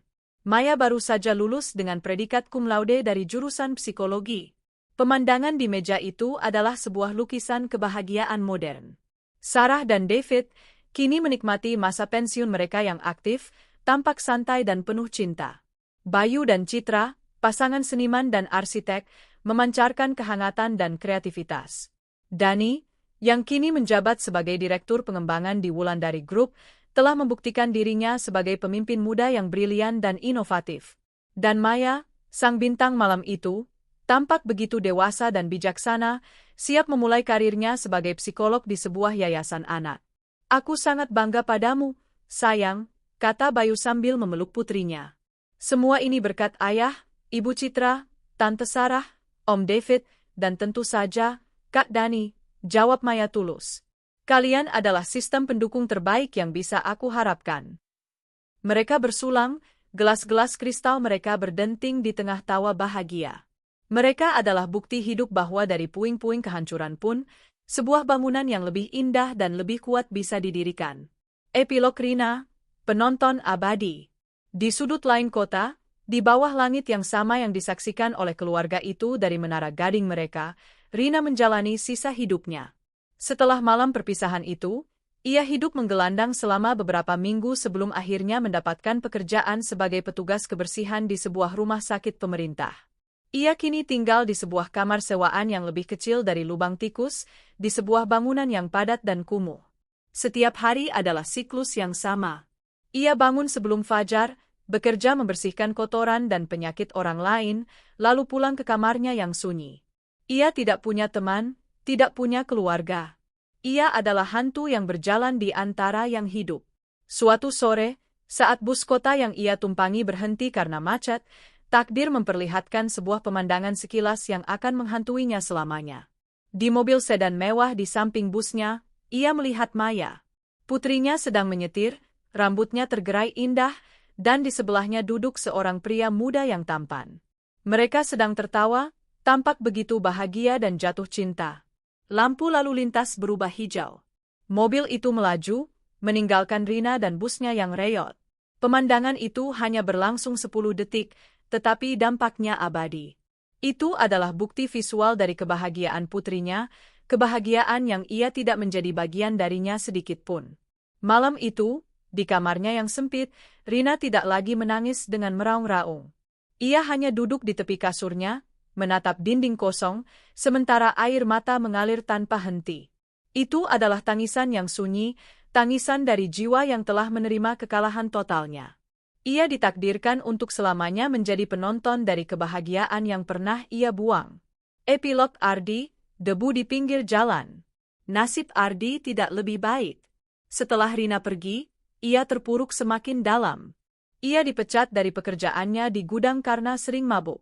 Tanpa penghasilan tetap, ia diusir dari rumah kontrakannya.